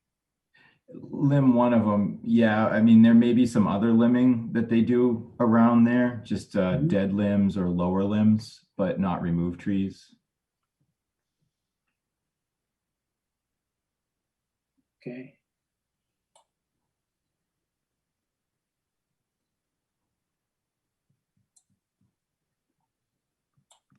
The concern that I have is that sometimes limbing turns into a good portion of the tree. So if we don't know which ones are going to be limbed, that's kind of just that one is okay, but I'd like to see which other ones are going to be limbed as well, if possible. He would be allowed to vista prune. He can't top without your permission, like cut the whole top off without your permission, but under the regs, he is allowed to vista prune. So if you guys might want to ask. Works for me. Because I mean, Yeah. this is obviously a really big one. This was the one that I think, is that this one? No, that's the cherry tree. I think that was a tree that was planted probably 30 or 40 years ago and just, you know, ended up leaning over the house. So that's this one? That's the cherry tree, yeah. And then the one that says take limb off right there, that is a pretty sizable limb. Yeah. That whole limb may not come off. And the reason is that the arborist told me that Norwegian maples are terrible at healing. They focus more on growing than healing wounds. So a lot of times you'll see where a limb was taken off that it just kind of develops decay and animals end up getting in there.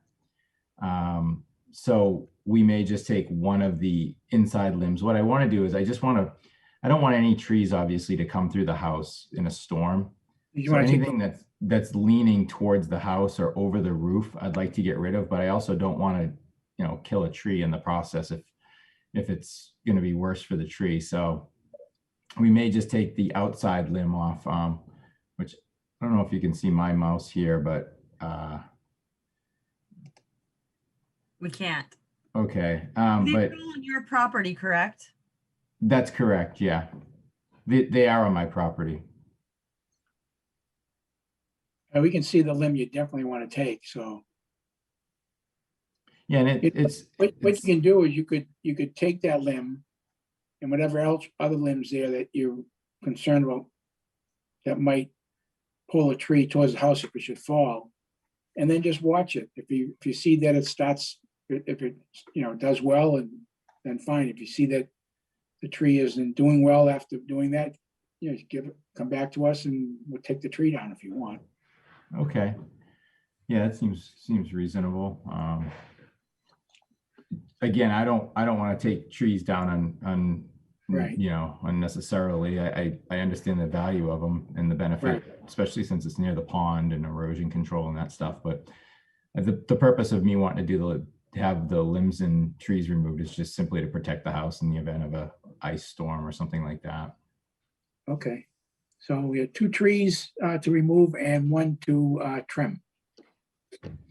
And then there'll be some pruned trees as well, just as Lucia said, just, I'm gonna have the tree people, while they have the bucket truck out there, just take any limbs that are growing towards the house away.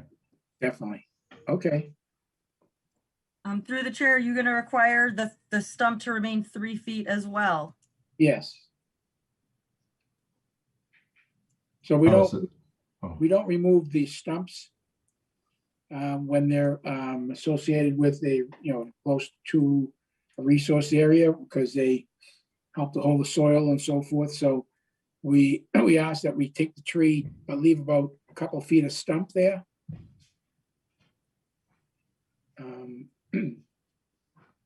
Is that gonna be a problem? It's in the middle of the yard, that cherry tree in particular. The Norwegian maple that is, it's snapped at the top and it's not very big. But if, I would like to have the stump removed for the cherry tree, the one that's hanging over the house, just because it is in the middle of the yard. Like I said, it seems like something that someone planted 30 years ago and just, they grow, so. And the drainage too, I can't show you the drainage, but the drainage is to the back of the yard. It's not towards the pond. It drains back, and there is a swale between, it's the jogging path between the property and the jogging path, and then there's Spring Pond. I'm not sure if it's probably not visible on the aerial, but there is a large, I don't know if you've ever been down to that jogging trail. In fact, I heard, if she's still on, she was talking about, Rita Marie was talking about a butterfly garden, I think, that might be down near there. Yeah. Yeah, so that path right here, you can see where it's the first picture. Yep. So there is a swale that's between the path and the property. It's like a drainage area. It is pretty close. So did you want to grab that then? You want to actually remove the tree and pull the stump out, or do you want to grind the stump? Grind it. Okay. Unless the commission has a problem with that, is that going to be okay? I would be so close to the house. I guess I would concur. Yeah, if it's in his backyard and it's going to mess up, playtime for the kids or puppies, whatever, I mean, if it was on the other side of the fence, like closer to the resource, yeah. But if it's in his yard, yeah, I wouldn't want to stump in my yard. I appreciate that, yeah. Especially like a 3-foot stump. I'm not sure if you could make a table out of it or what, but it'd be right in the middle of the yard. Yeah. So are you talking about just the tree that's the cherry tree? Yeah, that's the one that I would grind down. Okay. No, we can, that's okay. We can support that. Okay. Well, thank you for your time, and what a late night for you guys. Thanks for all you do. I can tell this isn't an easy job, and it seems a little thankless too. So keep up the good work, trying to keep everybody following the rules. Yeah, thank you for helping us do that. You had a nice presentation, so that's good. Thank you. All right, well, have a nice evening. Thank you, Scott. Take care. You too. Take care. Chairman Rizzo, before we go to close off, there is one more person that 5A Danforth. It looks like they're the only people left. I put them on the agenda because there was someone else trying to get on the agenda last minute. And I was able to get out to the site and got all the paperwork into me. And it's up to the commission if they want to hear a request for a certificate of compliance on 5A Danforth. Did it come in on time? It did not. It came in the same time Salvaggio's came in that you asked Brendan to put on the agenda. So I put them both on the agenda and they were both reviewed. It looks like Salvaggio's not here, but they all showed up and I did do the review. What's the request? It's a certificate of compliance request, and the regs state that it has to be 4 commissioner or a quorum, which there is a quorum. So it's up to you guys if you don't want to hear it. I mean, I just don't want to set precedent that this is what we're always going to be doing. But in this case, you know, I understand there's like 2 house sales on the line. So I scrambled. I was able to review everything. And I went out to the site. The one issue I had was there was some landscaping debris dumped on city land. And they sent me pictures today. It's all been removed. So it's up to you if you want me to promote them to panelists, and I can show you what I have. It is a 33-year-old file. It was it's dated 1988. And there's a real estate transactions depending on this. Yes. I think we should hear it because the next meeting is in August. Yeah, the next Yeah, week. and I already crushed it out. I went and did a site visit and I gathered all the appropriate data. I know they would be super appreciative if you guys did hear it. It's not a public hearing then, right? It is not a public hearing. This is a public hearing, but it doesn't need to be advertised. The butters don't need to be notified or anything like that. The way the regs, I put the regs in, I thought I put it somewhere. I uploaded it to the OneDrive so you guys could read the excerpt of the regs. I think it just says that you technically have 21 days to act. So if you don't act, we would technically have to have a meeting in 21 days anyway. So we're all here, everyone's still alive and awake. And I definitely did a site visit. Okay, then under certificates of compliance, or don't you need a letter or a stamp plan? I have it all. It's all been uploaded to the OneDrive. If you look on the OneDrive under certificates of compliance, you'll see that there's 4 of them. And this is 5A Danforth. I'm going to go ahead and put the attorney through. Okay. And I think the property owner or somebody. So I just promoted them to panelists. Hopefully they are familiar with Zoom. And I'm just going to go ahead and share. I mean, if no one's here to present, I'm certainly not going to present for them. But I will definitely share the screen so that you guys can see, if I can figure this out, what was submitted.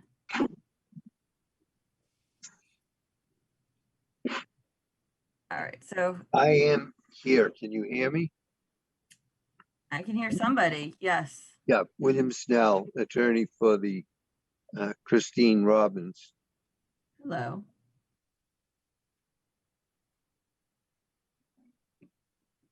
So this is the as-built plan. And whoops, I did that a little too much. And what I can gather is with the help of Attorney Snell today, I believe what happened was 7 Danforth was subdivided. Let me show you that. This was the original subdivision plan that you guys approved, I believe. So this was 7. This is the new parcel that is 5A that they are looking for a certificate of compliance on to pass papers. And this is the as-built. Whoops, I keep doing so much wrong with this one. Sorry, I'm tired. So that's the as-built. I have a letter from Chris as well, which is on the OneDrive. And as I said, when I was on site, I think it was right here, right, like here's the resource area. So they might have even been storing grass clippings. Oh, actually, I think it was right here. So it might have been on their property, just on the cusp of city property. And all that the grass clippings have been removed, and I just ask that they inform the new buyers that they need to utilize the city's curbside landscaping debris removal and not put it into buffer zone and resource areas. Okay.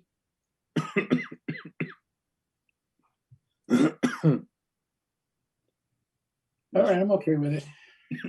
And these were just the pictures of, I mean, it's not a horrendous amount of landscaping debris. It was cute little piles. And they have since sent me, I mean, it was a pretty big area right here.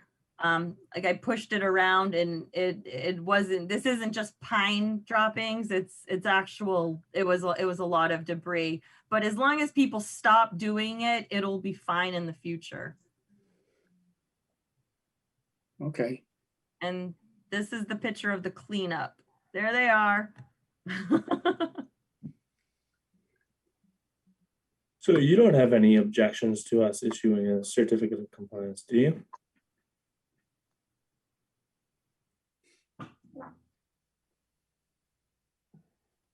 Who, me? Yeah, sorry, through the chair to Lucia. Oh, no, I mean, I worked my butt off to make sure that these people were able to, you know, if you guys were willing to listen, I did my best to get out there to make their sale possible. I just definitely don't want to make this, you know, a reoccurring theme of the meeting of me last minute accepting certificates of compliance. Well, and I think it's in. Okay, Sorry. we'll let this one slide. It's late, we're Thank you. Bitsy. Well, and I think it's important to note that regulation regarding the 21 days in the fact that we don't have a meeting until August. That's why we heard it. Okay. So we get a motion to issue a certificate of compliance. So moved. So moved. Okay. Raise your hand, everybody. Wait, I have Arthur made it and seconded it though. So is it Arthur made it and Travis seconded it? I can second it. Okay, and so I'm not gonna do a roll call. I'm just gonna say your names. Chairman Rizzo, Vice Chairman Comack, Secretary Lazaris is still there. Commissioner Athis, Commissioner Wojek, and Commissioner Convicchio is still there. So 6-1 because there's no Vivaldi, even I have to say it. So, all right. So, and I don't think I guess the condition would be, you could add a condition, no dumping of landscaping debris. Yep. Absolutely. All right. All right. Hi, I don't know if you can hear me. Can you? Yes, I see you. Hi. I just want to thank you so much for hearing me tonight. Oh, It really means a lot. Yeah. Good. Thank you. Good luck. You're welcome. Thank you so much. Stay cool. You're welcome. Enjoy. Have a nice night. Thank you. You too. Thank you. Yeah. Bye-bye. Bye-bye. Okay, let's see. Then we have Yvonne Way. What about the last one, Lucia? I know Will Pollitt's had issues with it. For whatever reason unknown to me, I am not the acting agent on this. You'll have to ask Bruce about that. Brendan is the acting agent, I guess. I don't know why. I gave you guys a list of conditions. That was really the best I could do. Brendan is not here tonight. He should have submitted a memo. Will Pollitt's definitely submitted a memo. So I would just read the memo from Will and Brendan, and then it's up to you if you want to continue this or vote on it.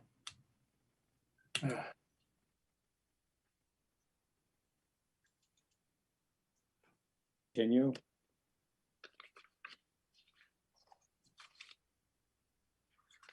You have the memo? Well, yeah, well, Will Paulus has some concerns. Yeah, there's like a lot. Yeah. Yeah, I'm not gonna look at this tonight. Move to continue. Second. Can I just get a hand raise? To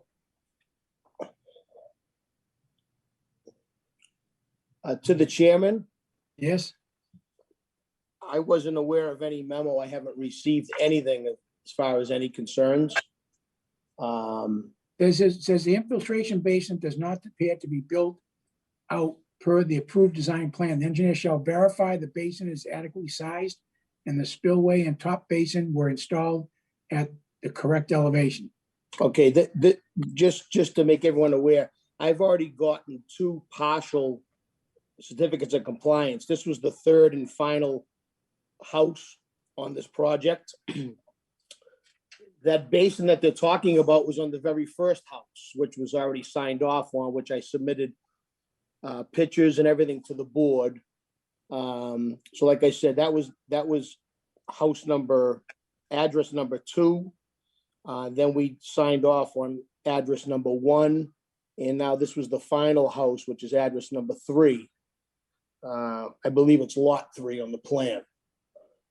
So that stuff was signed off a couple of years ago as far as the basin is concerned.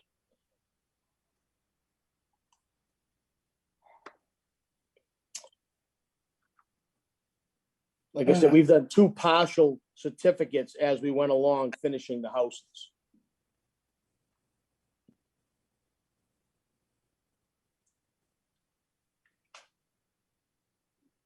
Well, it seems like there's a lot of questions here and I'm not gonna, I can't vote on something I don't know anything about. Okay. Well, like I said, I haven't received any letter, any memo, or any concerns at all to this point.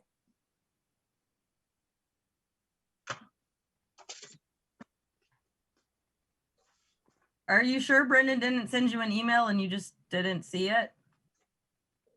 Well, then how? No, I received a couple of emails from him yesterday. I responded to. He was concerned with the deeds from the other 2 lots. I sent him copies of those.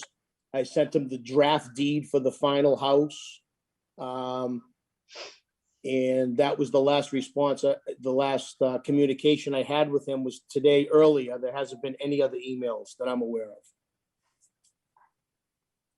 And I'm gonna check right now again, but there wasn't any more today as of this afternoon. I mean, I would have sent it to you, but I was told that you don't want me to communicate with you. So otherwise I would have forwarded it to you. I'm looking at this now. I don't have any other emails.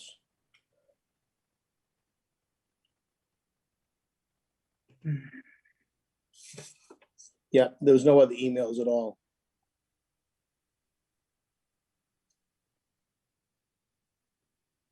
In fact, the last email with him was at 10:35 this morning.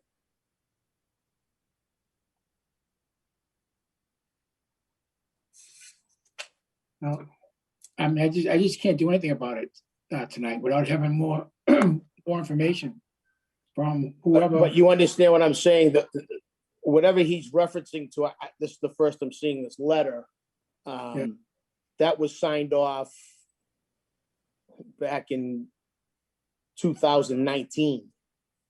So why wasn't this one done at the same time then? Well, we did house by, I did 3 homes. And we signed. If homes were done, why didn't you get certificates of compliance back then? I did. I got partial certificates of compliance as we went along. That's the only way I could sell the houses, because the whole project wasn't done. Oh. They're required for an occupancy permit. That would be why you would have to do that, because this was 3 lots on one outer riparian zone of Norrisbrook. Yeah. But Will said he's never looked at the infiltration basin, and this is his comments now. So I mean, it's unfortunate whatever people think was voted on. The way I understood was the first two lots were voted on partial certificates for occupancy only. And then when you come for the final, this is where it's the brunt. I mean, you can ask for a partial just for this third lot, but I'm pretty sure are we gonna Right. get him to come back for a final Well, on everything? I don't know when he came and visited the site. There's been no correspondence with me at all, so I don't even, I don't even know when he was there.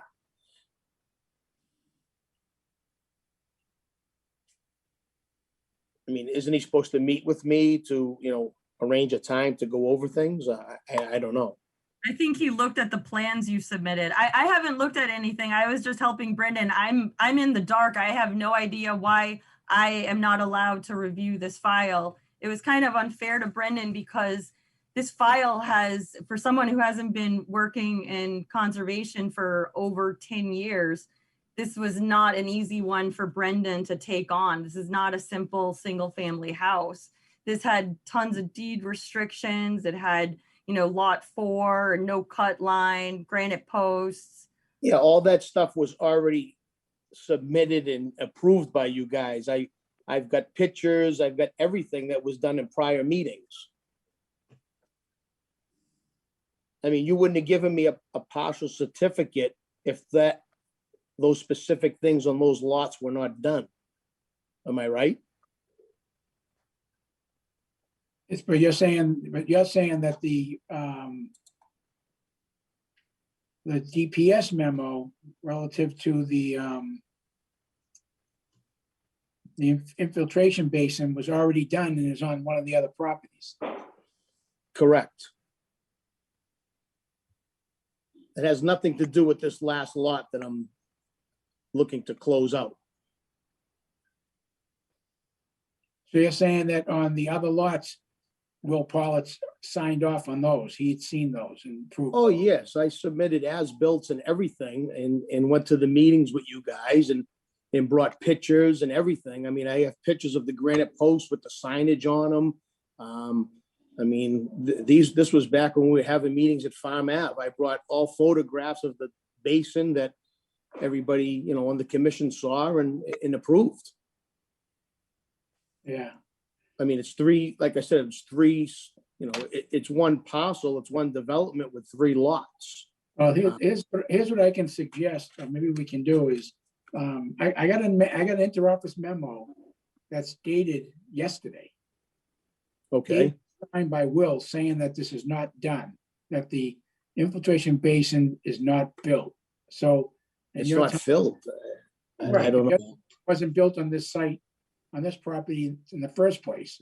So maybe It's been built for 2+ years. So maybe there's just some confusion. All I'm saying is I have this memo that says he's not ready yet. He said this isn't done yet. So, however, if it's done and it's on the other property, then all I could suggest, I don't know if we could do this, Lucia, is we can say we can support the certificate and Lucia can issue it, subject to getting in touch with Will. And if it relative to this matter, if Will said, yeah, I think there's some type of confusion here with this because that's been built, like I said, that was one of the first items built. So instead of you waiting another month or 2, if we Right, that's the reason why I was in the rush, obviously, to try to get it on. If we can get word to Will and he can say, okay, I misunderstood, I didn't know that, or maybe he thinks something differently, but we would support the certificate subject to Will saying that it's okay. But with this memo in front of me, I just can't do this tonight. But it doesn't mean we can make you wait 2 months or a month. So if Lucia can talk to Will and discuss that with him, then we would support it. We would support that. The other matter relative to deed restrictions and things like that, I don't know how to answer that. Well, I sent copies of the deeds. I mean, they're right on the deeds, so I don't know what the confusion there would be. I sent Brendan the copies of the deeds that he requested yesterday. Yeah. And that stuff is done, so. I believe it was only on one of the lots, so. The restriction they were looking for. So you've submitted the deed, I submitted copies of the deeds, yes, I did that yesterday. the deed restrictions. Okay, you Well, sent those, it's spelled out on the deed, correct? yeah. Okay, and who has that then? Brandon? Yes, I sent them to Brendan. They should be on the OneDrive. I was actually, I have been helping Brendan. It's just a little frustrating when I'm the agent and I'm not able to act as the agent. So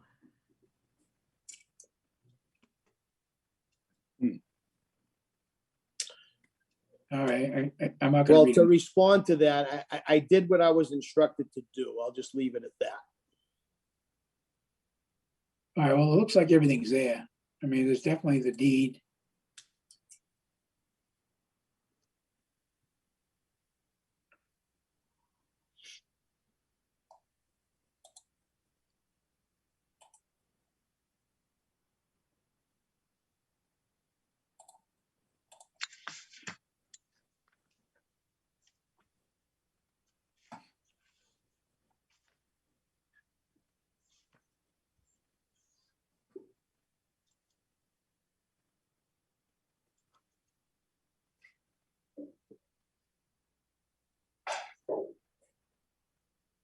Oh, is this Joe?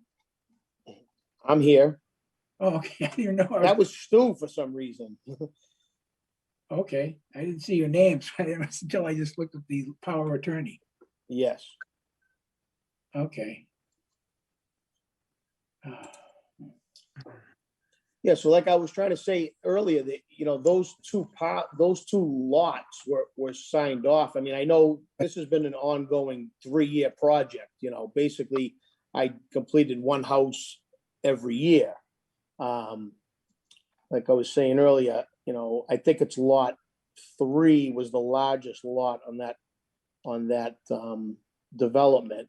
I think on the plan it's called lot 3, and that's the first lot we completed. Obviously, I needed a partial certificate so I could sell the property, and that retention basin and the granite post out back and all that was all in place and all. In fact, Lucia inspected it. She was there. So. All right, let's do this. I think there's some confusion somewhere here. Yeah. Lucia, would you be able to reach out to Will on the drainage structure? And Will see will if be in on Monday. Huh? Will be in on Monday. I mean, I guess at this point, Brendan is the acting agent, so you guys can certainly vote contingent on Will signing off. And if you have any conditions in perpetuity, I would suggest you look at the conditions to make sure if there's any conditions you want to keep in perpetuity, like maybe the do not disturb area is in perpetuity and that the storm drain needs to have the metal plaque in perpetuity and that the granite posts are in perpetuity. Well, I mean, that was all my understanding, that it was in perpetuity. I mean, the placard is right there on the catch basin and the post with the signs are there. And I mean, it's right in that property owner's deed that he's required to maintain that basin and, that those posts are there forever. Well, I know, but you mirror it in the certificate of compliance so that it's always forever recorded at the registry of deeds. And I have not received any maintenance report, so I don't know if that's something you guys even want to see for this. But again, it's something that you could most certainly vote contingent upon Will Pollitt's approval and Brendan going out and doing a site visit. Okay, I could support that. Michael, I gotta tell you, I don't have a problem with supporting that, but we can't do one and not the other. So no one wanted to talk about Johnson Street. It's the same exact thing. Yeah. We had to do was say, okay, we're gonna vote for a certificate of compliance based on Will saying it worked, but we wouldn't do that. Yeah. Well, So- that's also a commercial property, though. This is 3 single-family houses that technically don't need stormwater. Doesn't have enough, one thing has nothing to do with the other. Well, One we had to do,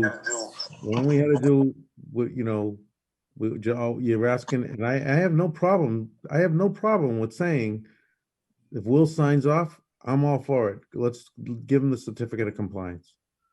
But we wouldn't do it on the other one. Can I ask, it talks about the deed, having specific language as part of the deed.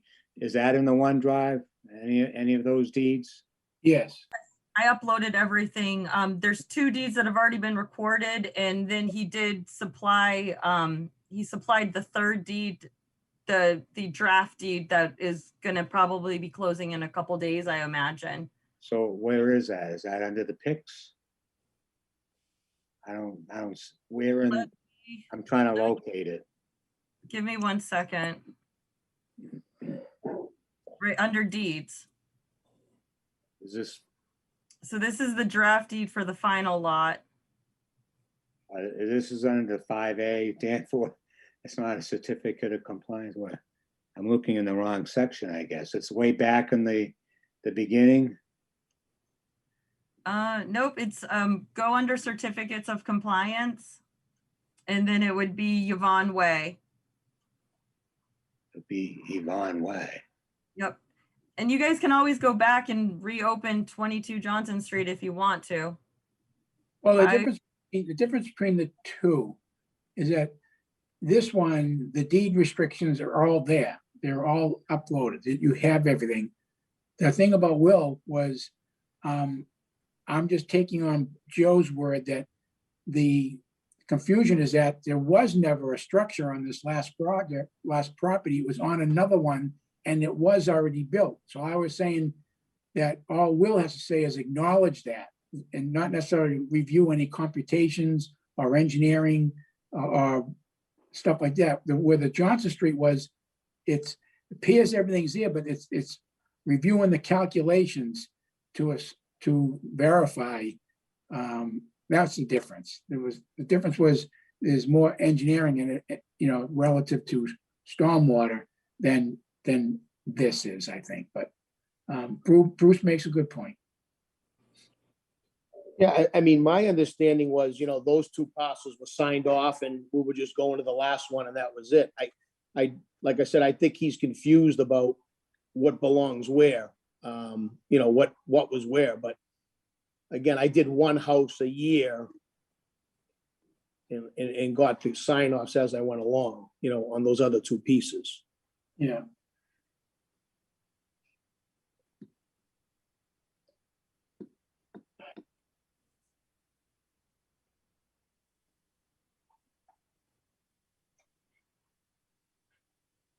Mr. Chairman, would you entertain a motion to issue a certificate of compliance contingent upon Will signing off and Brendan conducting a site visit? Yeah, I would. But then, like Bruce said, why didn't we do that on Johnson Street? So it makes a good point. And just to add, through my emails with Brendan, he had told me he was going to do a site visit before today. I'm unaware if he did or not. I wasn't notified to meet him or anything like that. So I don't know if he actually went there or not, but through email earlier in the week and last week, he said he was going to get there before today. Let me backpedal. Yeah. So these aren't public hearings, right, Lucia? This is not a public hearing. This is the same, technically, as soon as they hand it to us, the clock does tick 21 days. And if they wanted to be forceful, he could ask you to meet in 21 days from when he submitted the paperwork appropriately. So all the paperwork was handed in yesterday, so 21 days from then, we would have to have a meeting, sometime in July if he really wanted to push the law. Otherwise, Well- I honestly don't know what would happen if DEP would intervene, and then it would, it could possibly take them some time to get involved as well. This is the first time I've ever had anyone be as pushy as these two individuals have been since 2006. So I figured just get them on the agenda and you guys make the decision. And I'm definitely staying out of this one, so it's up to you guys. Well, Yeah, I guess, I didn't submit this stuff yesterday, just so everyone's aware. I mean, I submitted this stuff, a couple of weeks back. So It was you submitted all the required paperwork yesterday and today with the deeds and all of that. But I would Well- say Brennan told me about a week ago. I believe it was 2 weeks ago, but he requested the deeds yesterday and probably within the hour I had them over to him. I'm talking about the plan and the application and the $50 check and all that stuff was dropped off a couple of weeks back.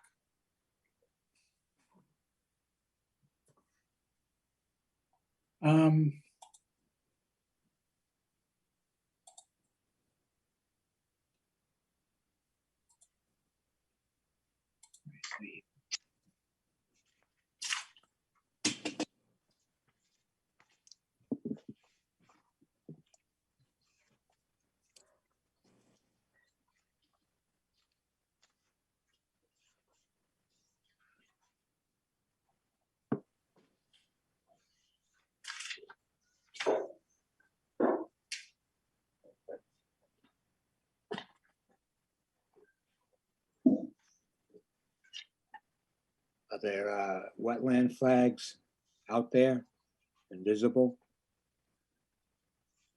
on the property boundaries? I don't think we know that. That would be verified on the site visit, right?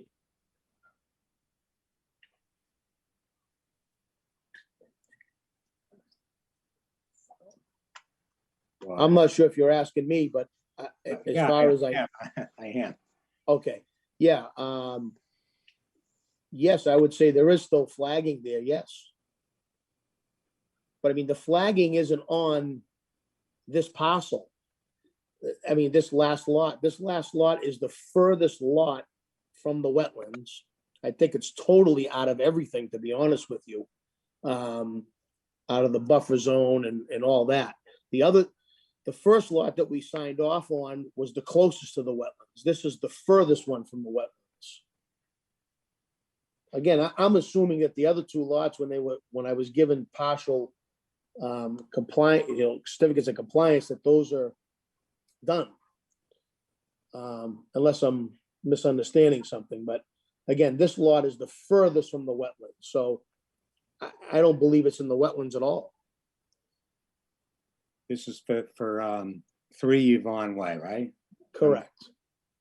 Correct, for number 3.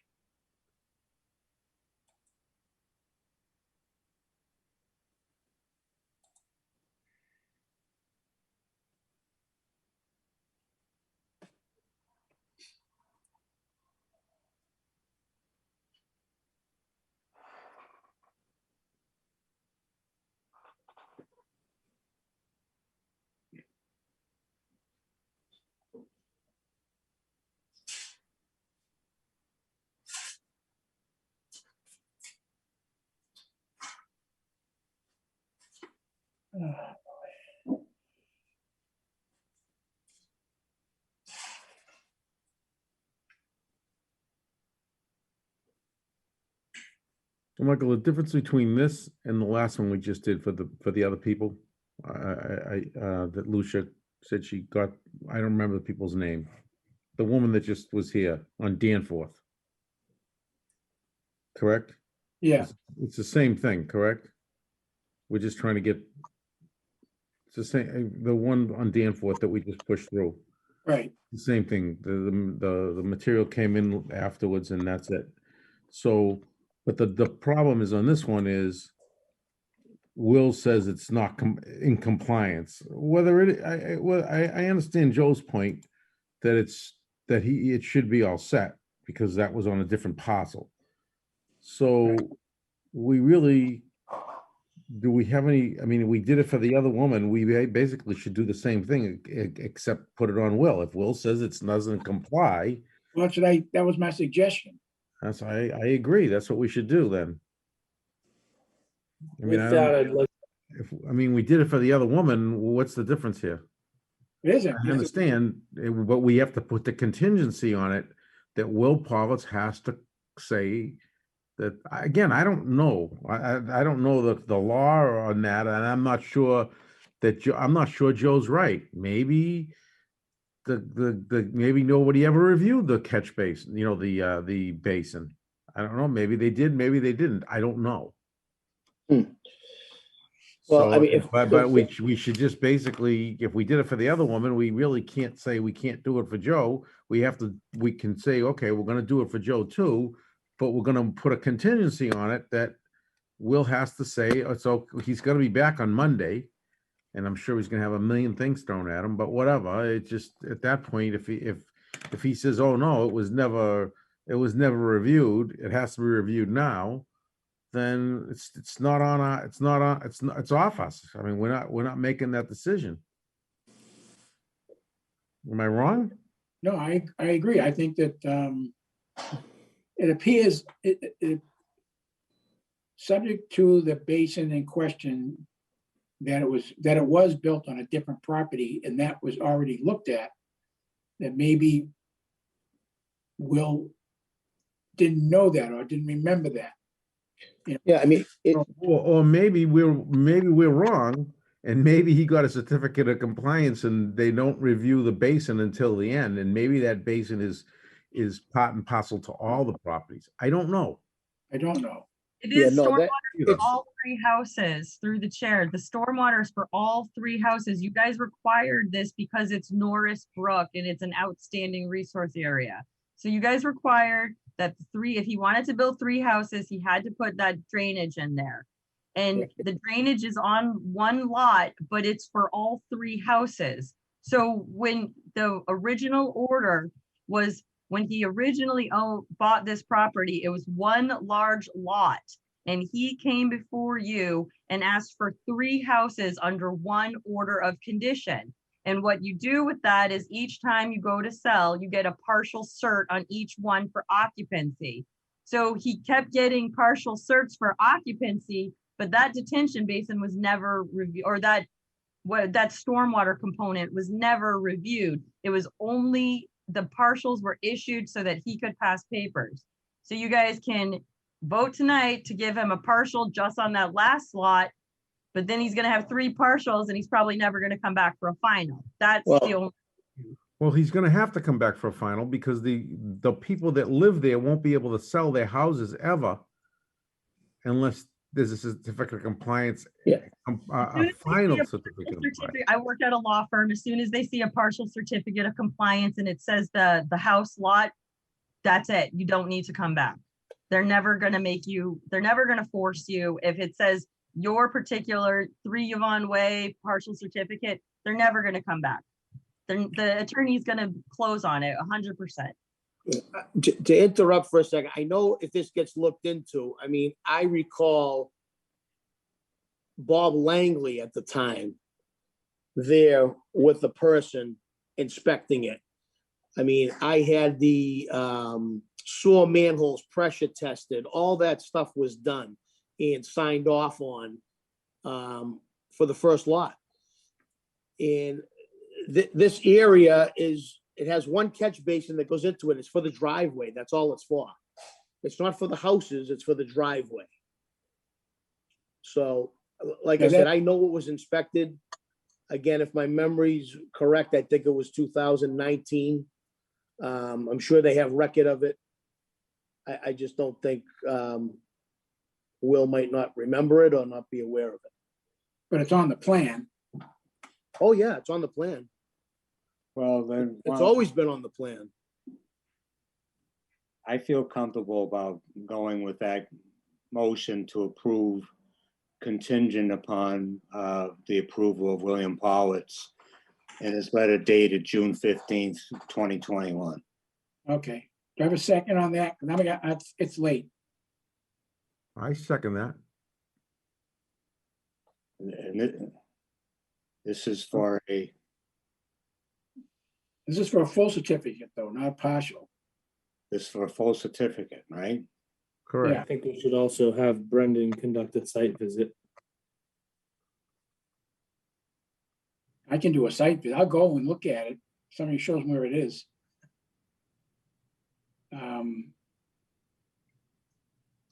But I want to move on this. I want to move on this because I could see the deed restrictions are all there. So we have those. And the only thing that's up and hanging in the air is that whether or not that's Will understanding that that structure was not built. But it was Will said built. the structure's built, it's just not built in compliance. Why is it not in compliance? It says it right in the letter if you read it. It says that, I don't have it pulled up. I mean, I can pull it up if you want me to, but it says like it's not. I'm sure it can all be squared away, possibly. Well, I think if we make a motion, we identify this letter and that particular wording of the letter, that it's contingent upon Mr. Powitz verifying.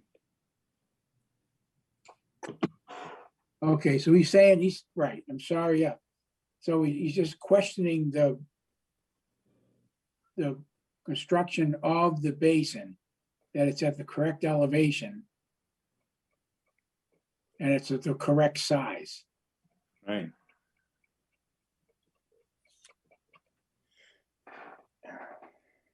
So if Will Powitz finds that the construction of the basin is not in compliance, Joe will have to come back and address that. So I don't really see an issue in having this contingency. Yeah, I agree. yeah, I can support that. Yeah, I mean, it's been two and a half plus years that it's been there and there hasn't been any problem. So I believe it's done correctly. The engineer states it's done correctly. So I don't know where the confusion is. All right, well, let's move along on this. It's hopefully we can get some just dialogue with Will, and maybe he has something in his mind that he can point out to us, or something that he can say, I need this elevation. Okay. So we can, we're gonna support the issuance of certificate of compliance subject to Will signing off on his interoffice memo Dated June 15th, dated June 15th. 21. And what is that, Lucia, 21 days? Well, no, I mean, if it's not built to specs, Will's already done the work. All you have to do is submit something explaining why you're not going to issue the certificate of compliance, and the reason would be Will's memo. So it's already done. So Okay. technically you just have to act on it. You have to hear it. And if you want to deny his request for a certificate of compliance, you have to give him something in writing within 21 days, and Will's already done that for you. Okay, yesterday, just to add, yesterday I was on site all day long and there was no Will and there was nobody there that showed up. So I don't know how he can write a letter without actually seeing it, but He looked at the I plan. just want to add that I was there all day and I never saw anybody there. He looked at the as-built plan, I'm assuming. Yeah. Okay. All right. Let's just go with that. It's hopefully that everything will fall into place. Otherwise, you'll get a letter from us. Okay.